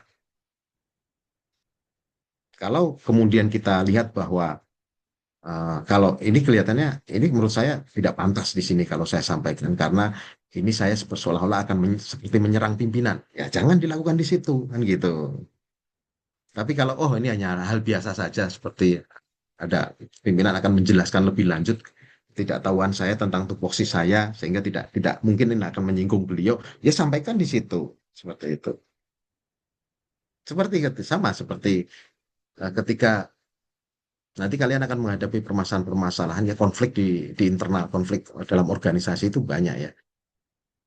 Karena setiap instansi itu akan mempunyai karakter yang berbeda-beda, di mana di situ pimpinan itu seringkali mempunyai kebijakan-kebijakan sendiri atau yang berbeda dengan pimpinan sebelumnya, karakter yang berbeda. Nah, itu akan mempengaruhi ya, akan mewarnai jalannya organisasi. Nah, pinter-pinter lah kita itu bisa menjaga diri kita gitu ya. Ya, makanya kalau saya kemarin di sebelumnya itu saya katakan, makanya kita pertama apa yang bisa kita lakukan? Kuasai aturan. Peraturan perundang-undangan itu kita harus paham betul gitu loh. Sehingga ketika pimpinan misalkan itu misalkan memerintahkan kita melakukan sesuatu yang itu kita kita paham, wah itu melanggar aturan, kita bisa menolak dengan aturan tersebut. Itu elegan. Tapi ya tidak mungkin caranya tidak di depan forum ya. Misalkan seperti itu atau gimana lah. Terus kita sudah tahu aturan. Kita sudah ini ya, kita hanya bagaimana menyampaikan kepada pimpinan. Kadang-kadang cara penyampaian kita, bahasa kita itu bisa jadi ini ya, itu akan membuat membuat sebuah konflik gitu ya. Kalau kita tidak sampaikan secara santun, secara baik, secara akademis atau mungkin emosional dan sebagainya. Nah, itu kuasai diri, terus kemudian cari strategi komunikasi yang tepat untuk menyampaikan hal tersebut. Nah, itu penting juga itu. Oke. Dua itu dulu. Oke, baik Pak. Terima kasih. Iya. Ada lagi? Saya Pak, Ya. izin bertanya Pak. Eh, ini mungkin minta saran dan sekaligus tips juga ya Pak ya. Jadi Hmm. mohon maaf cerita, kalau misalnya nih Pak ya, kita kan yang CPNS ini kan kadang selain mengajar itu juga dapat pekerjaan yang bukan harusnya kita kerjakan, Pak. Misal, yang harusnya dikerjakan oleh Tendik, mohon maaf, tapi tiba-tiba kita yang mengerjakan. Terus kerjaan-kerjaan yang biasanya tiba-tiba tanpa ada diskusi awal, langsung kamu kerjakan ini, kamu kerjakan ini. Nah, itu bagaimana ya, Pak ya, solusi atau cara menanggapinya? Tapi kan sebagai kita yang memang masih bawahan, pasti iya-iya aja. Tapi kan secara ini aturan dan apa ya sesuai dengan kontrak juga itu sebenarnya tidak ada gitu Pak. Itu bagaimana ya Pak ya? Oke. Ketika kita ini rata-rata udah baru berapa bulan kerja Kalau saya pribadi TMT itu Juni, jadi udah ada setengah ini? tahun Pak Hmm. Inggi. Tapi ada yang pernah mengabdi duluan ya sebagai mungkin tenaga honorer gitu ada? Iya Pak, saya Kalau ya, kalau shifting. saya asisten dosen Pak juga Oh, sebenarnya. lama itu ya. Oke. Selama waktu ngambil S2 itu jadi asisten dosen Pak. Oke. Gini ya. Ya kita kadang-kadang itu jangan melihat sesuatu itu hitam putih dulu gitu loh. Ini yang ini kan harusnya kan Edik itu yang melakukan ini, tapi kok saya disuruh-suruh nih. Ya ibaratnya ketika kalian itu masuk dalam sebuah organisasi bisa jadi ya niat pimpinan itu baik. Dia ingin mengenalkan dulu dengan semua pekerjaan yang ada di tempat tersebut. Jadi husnudon dulu, jangan kalian langsung menentang dulu. Kita lihat dulu gitu loh. Jalankan aja dulu awal-awal mas jalankan dulu. Nah nanti begitu kalau ternyata ini memang gaya kepemimpinan dia, nah suatu saat kita bisa sampaikan gitu loh. Pak ini kan seharusnya Bapak itu apa saya nanti koordinasi dengan Bapak itu atau nanti misalkan ya saya akan apa kalau perlu kalau memang dianggap beliau nggak bisa saya biar ajarkan nggak apa-apa lah beliau biar nanti bisa melakukan itu melakukan pekerjaan itu karena ini sebenarnya kan bukan bukan tupoksi saya, tapi bagaimana menyampaikan itu dengan baik gitu kan. Salahnya kan itu. Sama karena kejadian saya dulu juga begitu, Mbak. Saya dulu itu awal-awal CPNS itu masih ingat saya suruh fotokopi. Kadang-kadang apa ya disuruh bikin lah yang sepele-sepele lah bikin apa. Tolong bikinkan ini bukan seperti itu. Ya, saya kuliah tinggi-tinggi cuma disuruh fotokopi dan sebagainya. Saya eh, akhirnya berpikir, ini apakah saya tolak atau apa? Jangan jangan buru-buru dulu. Kemudian kita melakukan perlawanan dengan hal-hal seperti itu karena bisa jadi niatnya beliau ini adalah pertama itu mendidik kita bahwa ternyata dia ingin mengatakan kepada saya waktu itu, ya semua pekerjaan di sini itu pada hakikatnya itu adalah pekerjaan bersama gitu.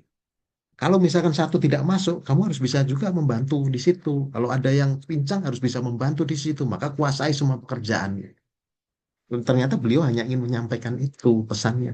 Tapi begitu saya sudah sekitar 6 bulan aja saya disuruh kayak gitu-gitu. Habis itu apa? Saya udah mulai sesuai dengan tupoksi saya. Saya mengelit rapat, merencanakan penyusunan-penyusunan dan sebagainya. Jadi mengorganisasikan kegiatan. Udah mulai di situ. Jadi jangan cepat bereaksi terhadap sesuatu. Pelajari dulu situasinya. Gitu. Nanti tunggu pada saat yang tepat. Baik, terima kasih banyak Pak. Ya. Sama-sama. Itu kecerdasan emosional itu. Kan ada yang keluar juga Mbak, teman saya nggak kuat digituin, tau. Baru kerja setahun keluar dia. Karena dia merasa saya kuliah di universitas nomor 1 di Indonesia kok cuman disuruh fotokopi, suruh ini. Keluar dia.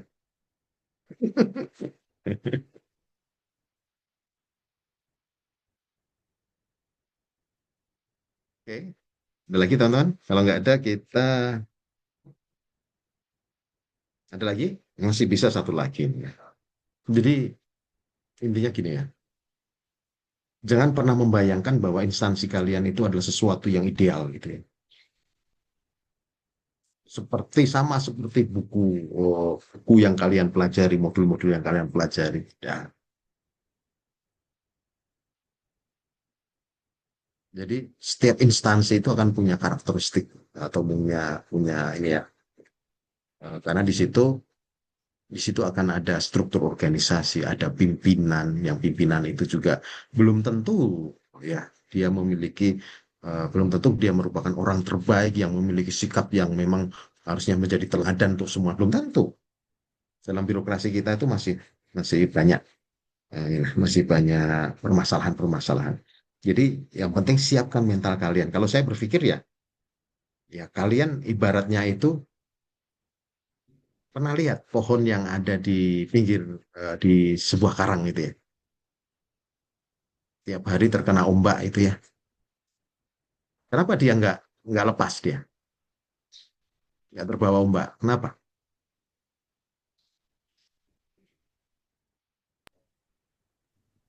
Karena buat cengkeraman di bawahnya itu, Pak. Karena beradaptasi, Pak. Adaptasi. Oke. Iya. Karena dia mampu beradaptasi, maka kemudian dia membuat cengkeraman gitu ya melalui akar-akarnya supaya dia kuat di situ, dia bisa berpijak tidak tergeser oleh gelombang gitu ya. Berbeda kalau kalian seperti wih-wih yang ada di pantai itu. Kalian nggak punya akar yang kuat, tidak punya fondasi yang kuat. Kalian akan terbawa kemana-mana. Pada akhirnya ketika sistemnya buruk, kalian ikut buruk gitu kan ya. Sistemnya korup, kalian ikut korup kan gitu. Sistemnya bagus, kalian ikut bagus kan. Nah, belum tentu kan gitu. Nah, disitulah kalian bisa menjaga diri kalian. Ingatlah tadi saya bilang, hidup itu seperti, pernah lihat bawang merah ya. Itu kan lapisan-lapisannya. Mungkin yang dikatakan Mas Izul tadi, yang saya ingin mengajarkan Pancasila, itu ada di lapisan paling luar. Coba cari value kalian yang paling dalam itu apa sih sebenarnya? Pasti kalian punya value yang terdalam. Apa sih sebenarnya makna bekerja buat kalian? Cari dulu itu. Kemudian lebih dalam lagi apa? Apa makna makna hidup buat kalian? Ketika kita sudah tahu yang paling dalam, inilah tempat kita bercermin nanti ketika kalian menghadapi permasalahan dilema.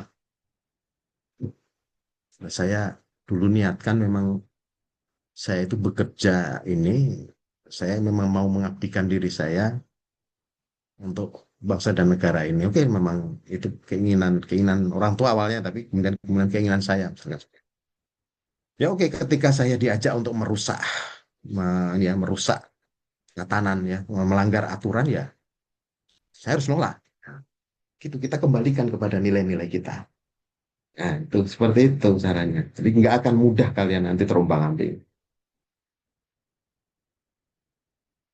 Itu ya termasuklah, misalkan kan kelihatan nanti sudah C-nya hilang, masihkah kalian akan datang pagi sebelum jam absen? Apakah kalian akan masih ini ya bekerja dengan sama seperti ketika kalian masih ada C-nya ketika ditugaskan pimpinan dan sebagainya, ataukah sudah mulai ogah-ogahan santai dan sebagainya, ingin santai dan sebagainya? Ya, itu akan kelihatan di situ. Itu tantangan yang sesungguhnya baru dimulai pada saat itu. Kalau sekarang belum kerasa, apalagi kalau sudah ditawarin, sudah pekerjaan jabatan, ditawarin uang, waduh, wah, lumayan loh Pak, kalau ini kita nerima 10 aja, satu prodi, kalikan 30 juta ini, fakultas kedokteran ya 100. Saya diam aja Pak, jangan sampai ada yang tahu. Nah, itu tantangan sesungguhnya kan seperti itu. Karena saya pernah ngalamin. Kurang, Pak. Apa kurang, Pak? 10 juta. Udah 15. Mau berapa? Setiap bulan 15 juta. Masih kurang, Pak. Ya udah 20, udah itu top, udah palingan nih, Pak, 20 kan. Bukan masalah uang, Pak. Saya bilang gitu. Buat apa kalau uang halal, tidak halal seperti itu saya makan? Gitu. Kata orang, uang haram dimakan setan. Ya buat apa gitu loh? Apa tega kalian kasih makan anak istri kalian, ya, keluarga kalian dengan uang-uang haram? Kalau tega ya silakan. Ini kan jalan itu kan kalian akan milih sendiri kan. Ya kan? Jadi PNS sekarang itu udah enak gitu loh. Nggak seperti zaman orang tua saya dulu. Contohnya kolain anak aja pasti itu ngadain sertifikat itu, SKN. Sekarang udah jauh enak. Beli mobil bisa pasti. Iya kan? Nyekolahin anak pasti bisa. Nah, kurang apa? Itu tadi kurang bersyukur, kurang berintegritas, iya kan? Kurang tahan dengan godaan. Nah, itu tadi kan lingkungan, faktor lingkungan. Itu teman-teman. Ya saya bisa gini kan, saya juga, insya Allah saya ngalamin lah. Isi saya juga auditor kan, auditor BPK juga. Alhamdulillah. Dari awal nggak pernah macam-macam. Saya di SDM juga menanamkan itu ke teman-teman saya, murid saya gitu guys. Hal yang sama seperti itu. Buat apa sih itu loh? Terus saya bilang, kehidupannya hakiki kan cuma sengsara misalkan kamu anggap kamu sengsara itu ya. Sengsara berapa tahun sih di dunia itu? Umur 70 mau Mas, umur 150 tahun mau masa enggak? Nanti dikasih umur 150 tahun gitu.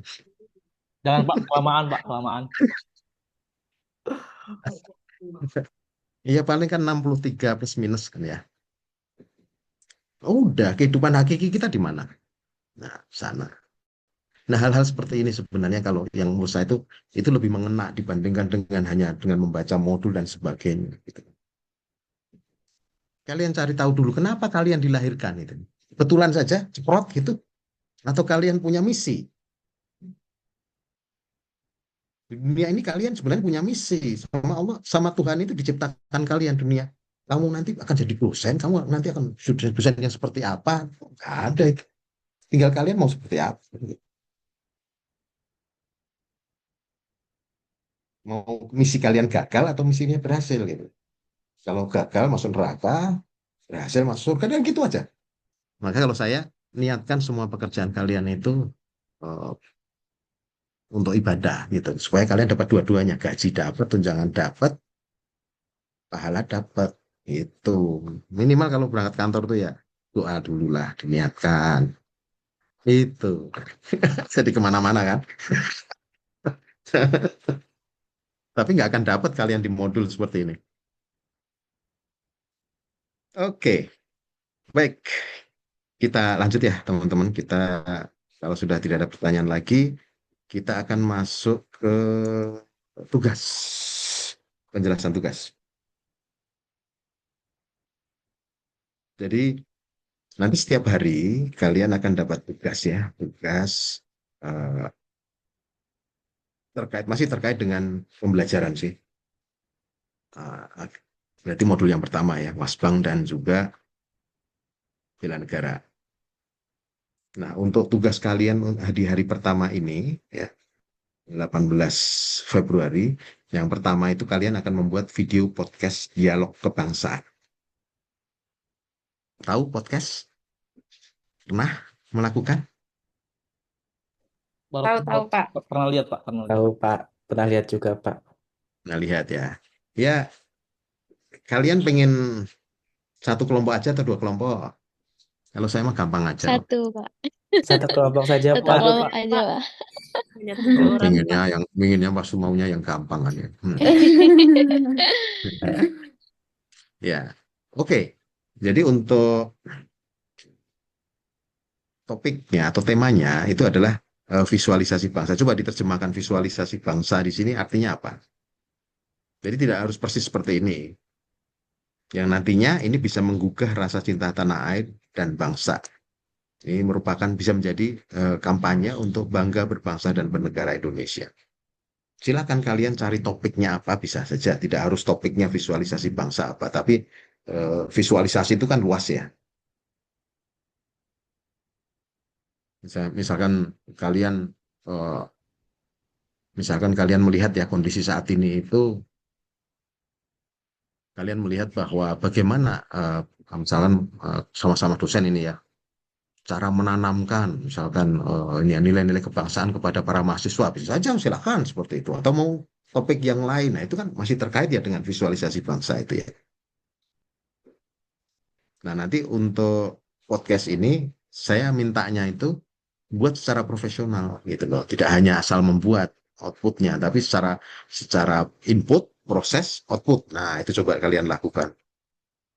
Secara input berarti nanti kalian berbagi peran dulu gitu loh. Nanti dalam podcast itu biasanya kan ada apa aja ya di dalamnya? Ada produser, nah produser ya. Ada kameramen mungkin, ada penata apa, ada nanti ada yang berperan sebagai presenternya atau apa ya. Pemandu dialog misalkan, ada narasumbernya, ada yang menjadi narasumber. Narasumber juga nanti bisa dibagi-bagi ya, narasumber A, B, C, misalkan seperti itu. Nah, nanti kalian buat skripnya aja, boleh silahkan situ. Kalian buat seprofesional mungkin. Karena di sini semua anggota itu harus berpartisipasi dan berkontribusi dalam pembuatan video. Ya, nanti tidak semua harus turun gitu ya. 7 orang bisa, tapi bisa juga sih. Tapi kalau enggak kan double-double ya berarti ya kalau 7 ya. Kemarin bersepuluh itu ada 4 yang dia menjadi tim produksinya. Ada sekitar 6 tim produksi yang kemudian ada lima orang 5 orang lagi itu mereka sebagai ini ya mereka tampil di depan gitu ya sebagai narasumber dan juga sebagai wawancara seperti itu buat semenarik mungkin karena nanti ini kalian akan ini ya buat akan kalian upload dalam ini ya kalau bisa sih kalau berani sih di link YouTube ya atau cuman Google Drive nggak apa-apa lah nanti untuk kita lihat biar orang lain juga bisa melihat gitu loh. Nah ini kan. Nah durasi videonya itu maksimal 10 menit ya plus minus lah 10 menit seperti itu. Kalian cuma punya waktu ini waktu pembuatan 9 sih 18 Februari hari ini berarti. Nah ini kriteria penilaian. Nanti kita akan melihat keterkaitannya ya dengan substansi wawasan kebangsaan nilai bela negara kerjasama kekompakan kelompok estetika videonya gitu ya. Anggap kalian ini ya seperti ya profesional lah gitu ya seperti Deddy Corbuzier atau mungkin siapa podcast bagus itu ya. Nah, kalian buat sedemikian rupa. Ada pertanyaan untuk tugas pertama? Belum ada apa-apanya dan Pak, izin bertanya, Pak. Ya. Ini untuk memastikan, Pak. selanjutnya mungkin untuk Ini untuk videonya, apakah setiap orang mesti tampil dalam video atau bisa hanya sebagian saja, sebagian ngedit dan lain-lain? Ya, tadi sudah saya sampaikan kan. Tidak harus semuanya itu tampil dalam video, tapi di situ pembagian tugasnya itu jelas gitu loh. Ya, kita harapkan semuanya berpartisipasi dan berkontribusi, tidak harus di depan kamera semuanya gitu loh. Nah, nanti podcast kalau 6 orang tampil gitu kan bukan podcast itu nanti jadinya itu, ya kan? Baik, Pak, Dan aman-aman. iya 10 menit lagi. Nanti masa podcast cuma semuanya satu kalimat satu ini aja, nah, itu ya, satu pertanyaan gitu. Mau kalian buat seperti apa terserah. Yang satu pertanyaan ada yang satu pertanyaan jawab oleh beda-beda gitu ya. Nah, terus pertanyaan kedua terus baru kemudian diperdalam. Silakan hal-hal seperti itu kalian yang berpikir kreatif ya. Ada tim kreatifnya gitu kalau ada kalau perlu ya. Ada lagi?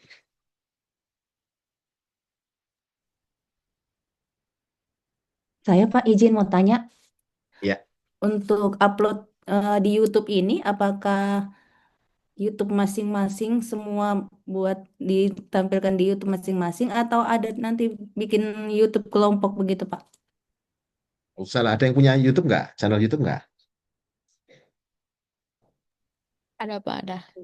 Ada, ya sudah di situ aja. Oh, Atau kalau satu perwakilan ya Pak ya.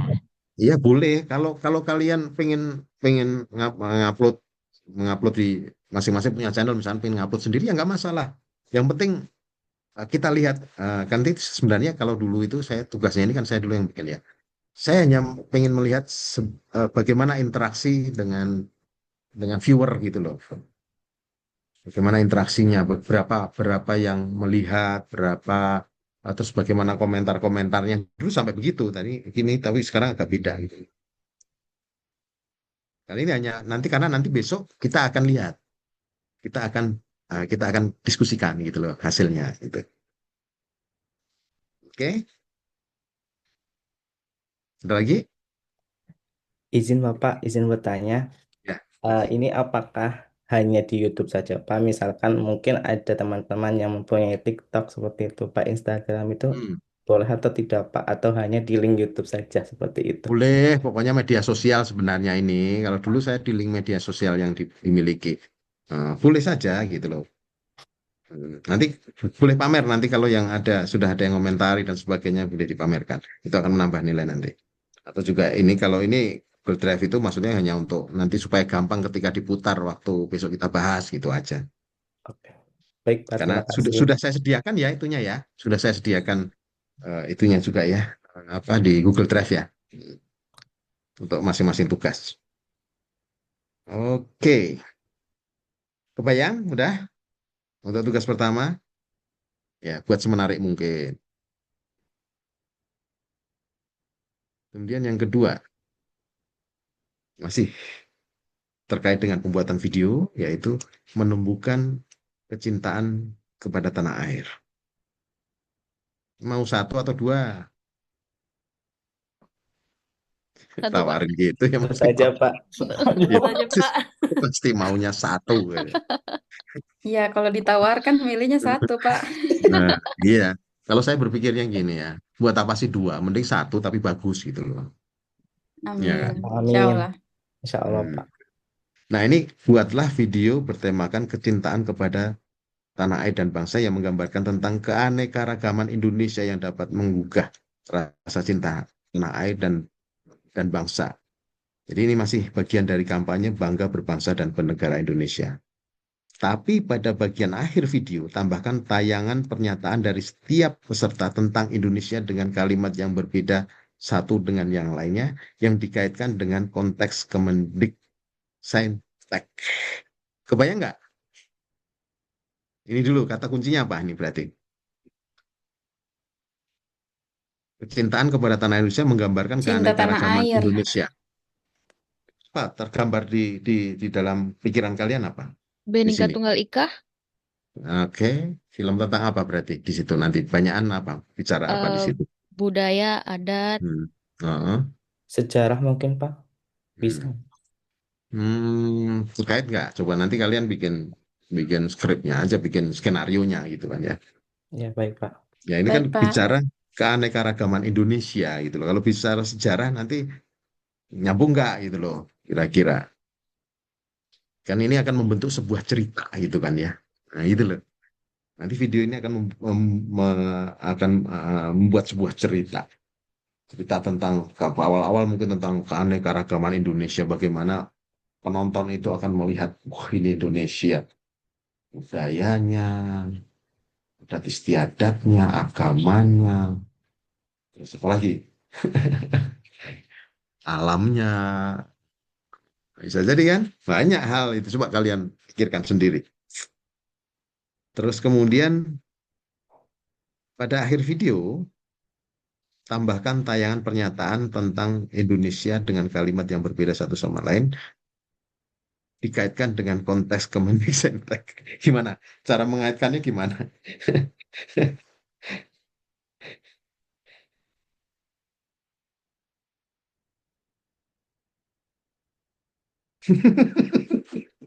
Nanti ini Pak, mau dilihat dulu visi misinya Kemendikbudristek gitu Pak. Nanti hubungkan. Ya kalau bisa sesuaikan dengan inilah tugas fungsi kalian ada di mana, di posisi mana di daerah, di misalkan di prodi mana, misalkan bicara tentang misalkan Mas Isul ya tadi ya. Nah, bagaimana prodi di situ kan pasti punya visi misi juga kan ya. Itu dikaitkan dengan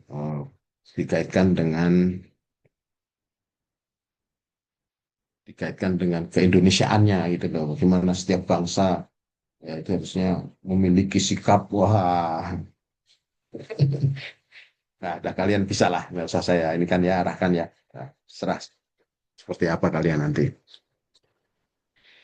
Sama ini, setiap eh, anggota harus berpartisipasi dan berkontribusi dalam pembuatan video. Nah, ini sama seperti tadi. Kalau tadi kan bisa jadi pembagian tugasnya gitu ya. Kalau ini harus berarti setiap orang itu nanti harus memberikan pernyataan ya, yang berbeda satu sama yang lain. Semuanya berarti kalian bertujuh gitu ya. Durasi video 5 menit. Silakan 5 menit ini dibagi kalian dibagi ya nantinya dalam mungkin kalau membuat video itu kan ada scan 1, 2, 3 nah seperti itu. Sama MP4 sama tapi tadi nggak usah saya jelaskan lagi nih ya. Ini sama selesainya 18 Februari 23:59. Ada pertanyaan?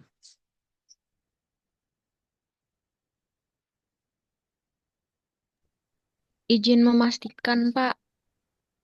Jadi untuk videonya ini berarti boleh ya Pak ya kayak potongan-potongan video dari misal kami mengambil Bhinneka Tunggal Ika misalnya keberagaman budaya. Nanti di ending itu kami yang memberikan kata-kata tadi yang berdasarkan ada konteks Kemendikti-Sainteknya begitu ya Pak. Atau boleh kalimat aja misalnya by Mas Jul misalnya. Kalau bisa kalian tampil langsung bicara di akhir kan itu kan ya. Terus terkait dengan potongan-potongan video, hati-hati dengan haki ya. Kalian dosen, ya, plagiasi. Dengan haki harus paham bagaimana caranya supaya tidak terkena terkait dengan kekayaan intelektual. Sebutkan sumbernya, gitu ya. Gitu ya. Baik, Pak. Tuliskan sumbernya, misalnya seperti itu. Nah, sebenarnya saya tadi nggak mau jelaskan supaya kalian coba berpikir kritis. Sudah harus mulai belajar berpikir kritis nih. Besok sudah analisis isu kontemporer.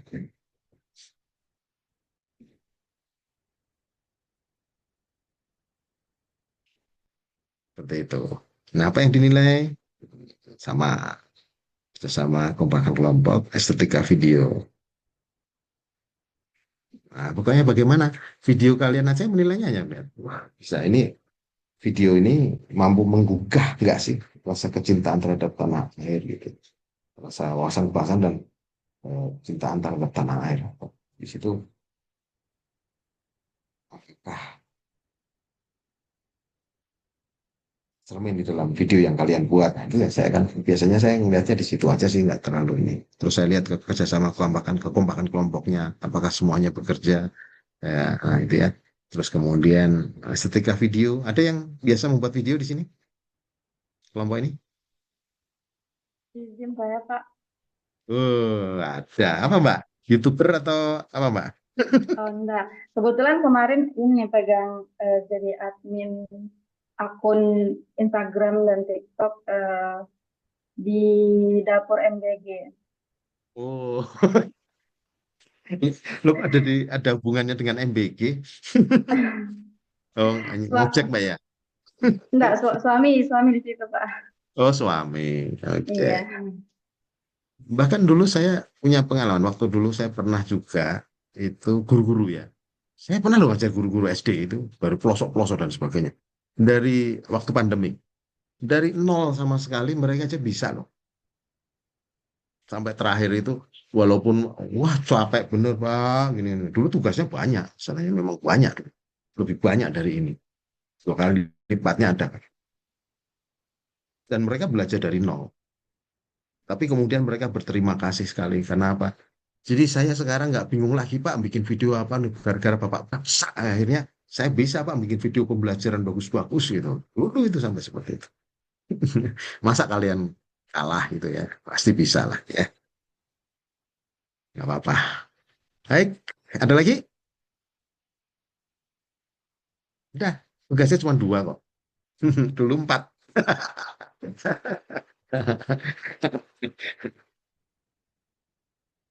Kemarin kesepakatan dikurangin karena kalian nggak bebas tugas kan?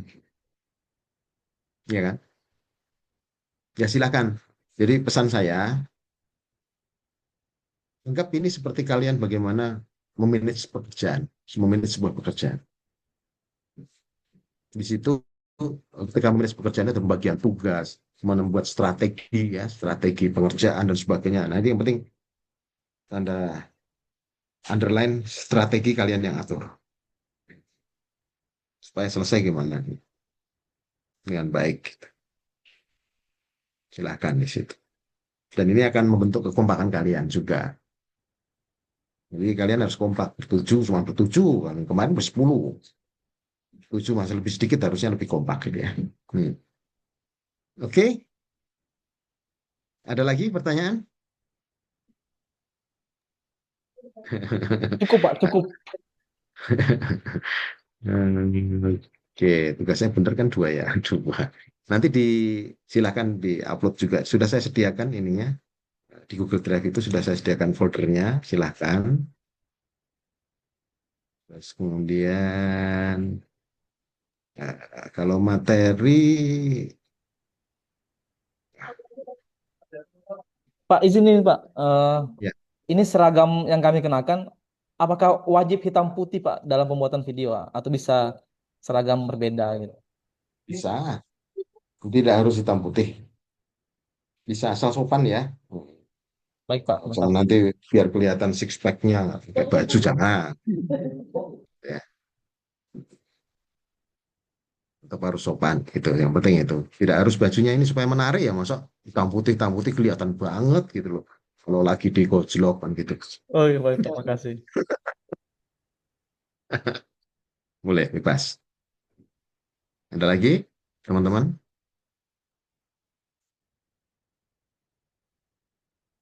Jadi gimana caranya kalian mendapatkan sesuatu lah dari tugas ini ya, bukan hanya sekedar ini seolah-olah tugas gitu ya. Tapi kalian bagaimana belajar memanage sebuah pekerjaan dalam sebuah kelompok yang baru terbentuk, bagaimana kalian ini ya, berdiskusi, bagaimana kalian berbagi pekerjaan, bagaimana kalian bekerja, mengatur waktu dan sebagainya. Di situ saya ingin kalian mendapat sedikit inilah pembelajaran lah, gitu ya. Oke, kalau sudah tidak, saya lupa terus ya. Saya tuh dari kemarin kalau pas pembelajaran gini lupa terus kenapa coba? Kalau saya itu kan harus ini ya, harus lapor kinerja gitu.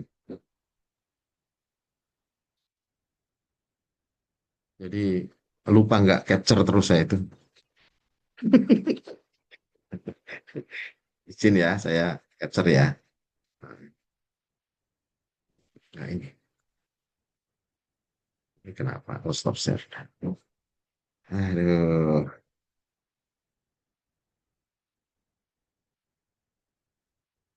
Sudah, nggak ada pertanyaan lagi. Ya, ini teman-teman kalian yang 2 kelompok lagi, jam berapa ya? Ya, mereka. Waktunya jadi berkurang ya. Terus yang cuman saya aja ya yang men-share ini ya di Google Drive ya. Kemarin Yang kelompok. malam kami lihat juga masih kelompok 4, Pak. Hmm, Nah, yang lain nggak ada ya? Ini kok kenapa nggak muncul ya? Saya sebentar, teman-teman, kok ini kok nggak muncul nih? Tadi saya sudah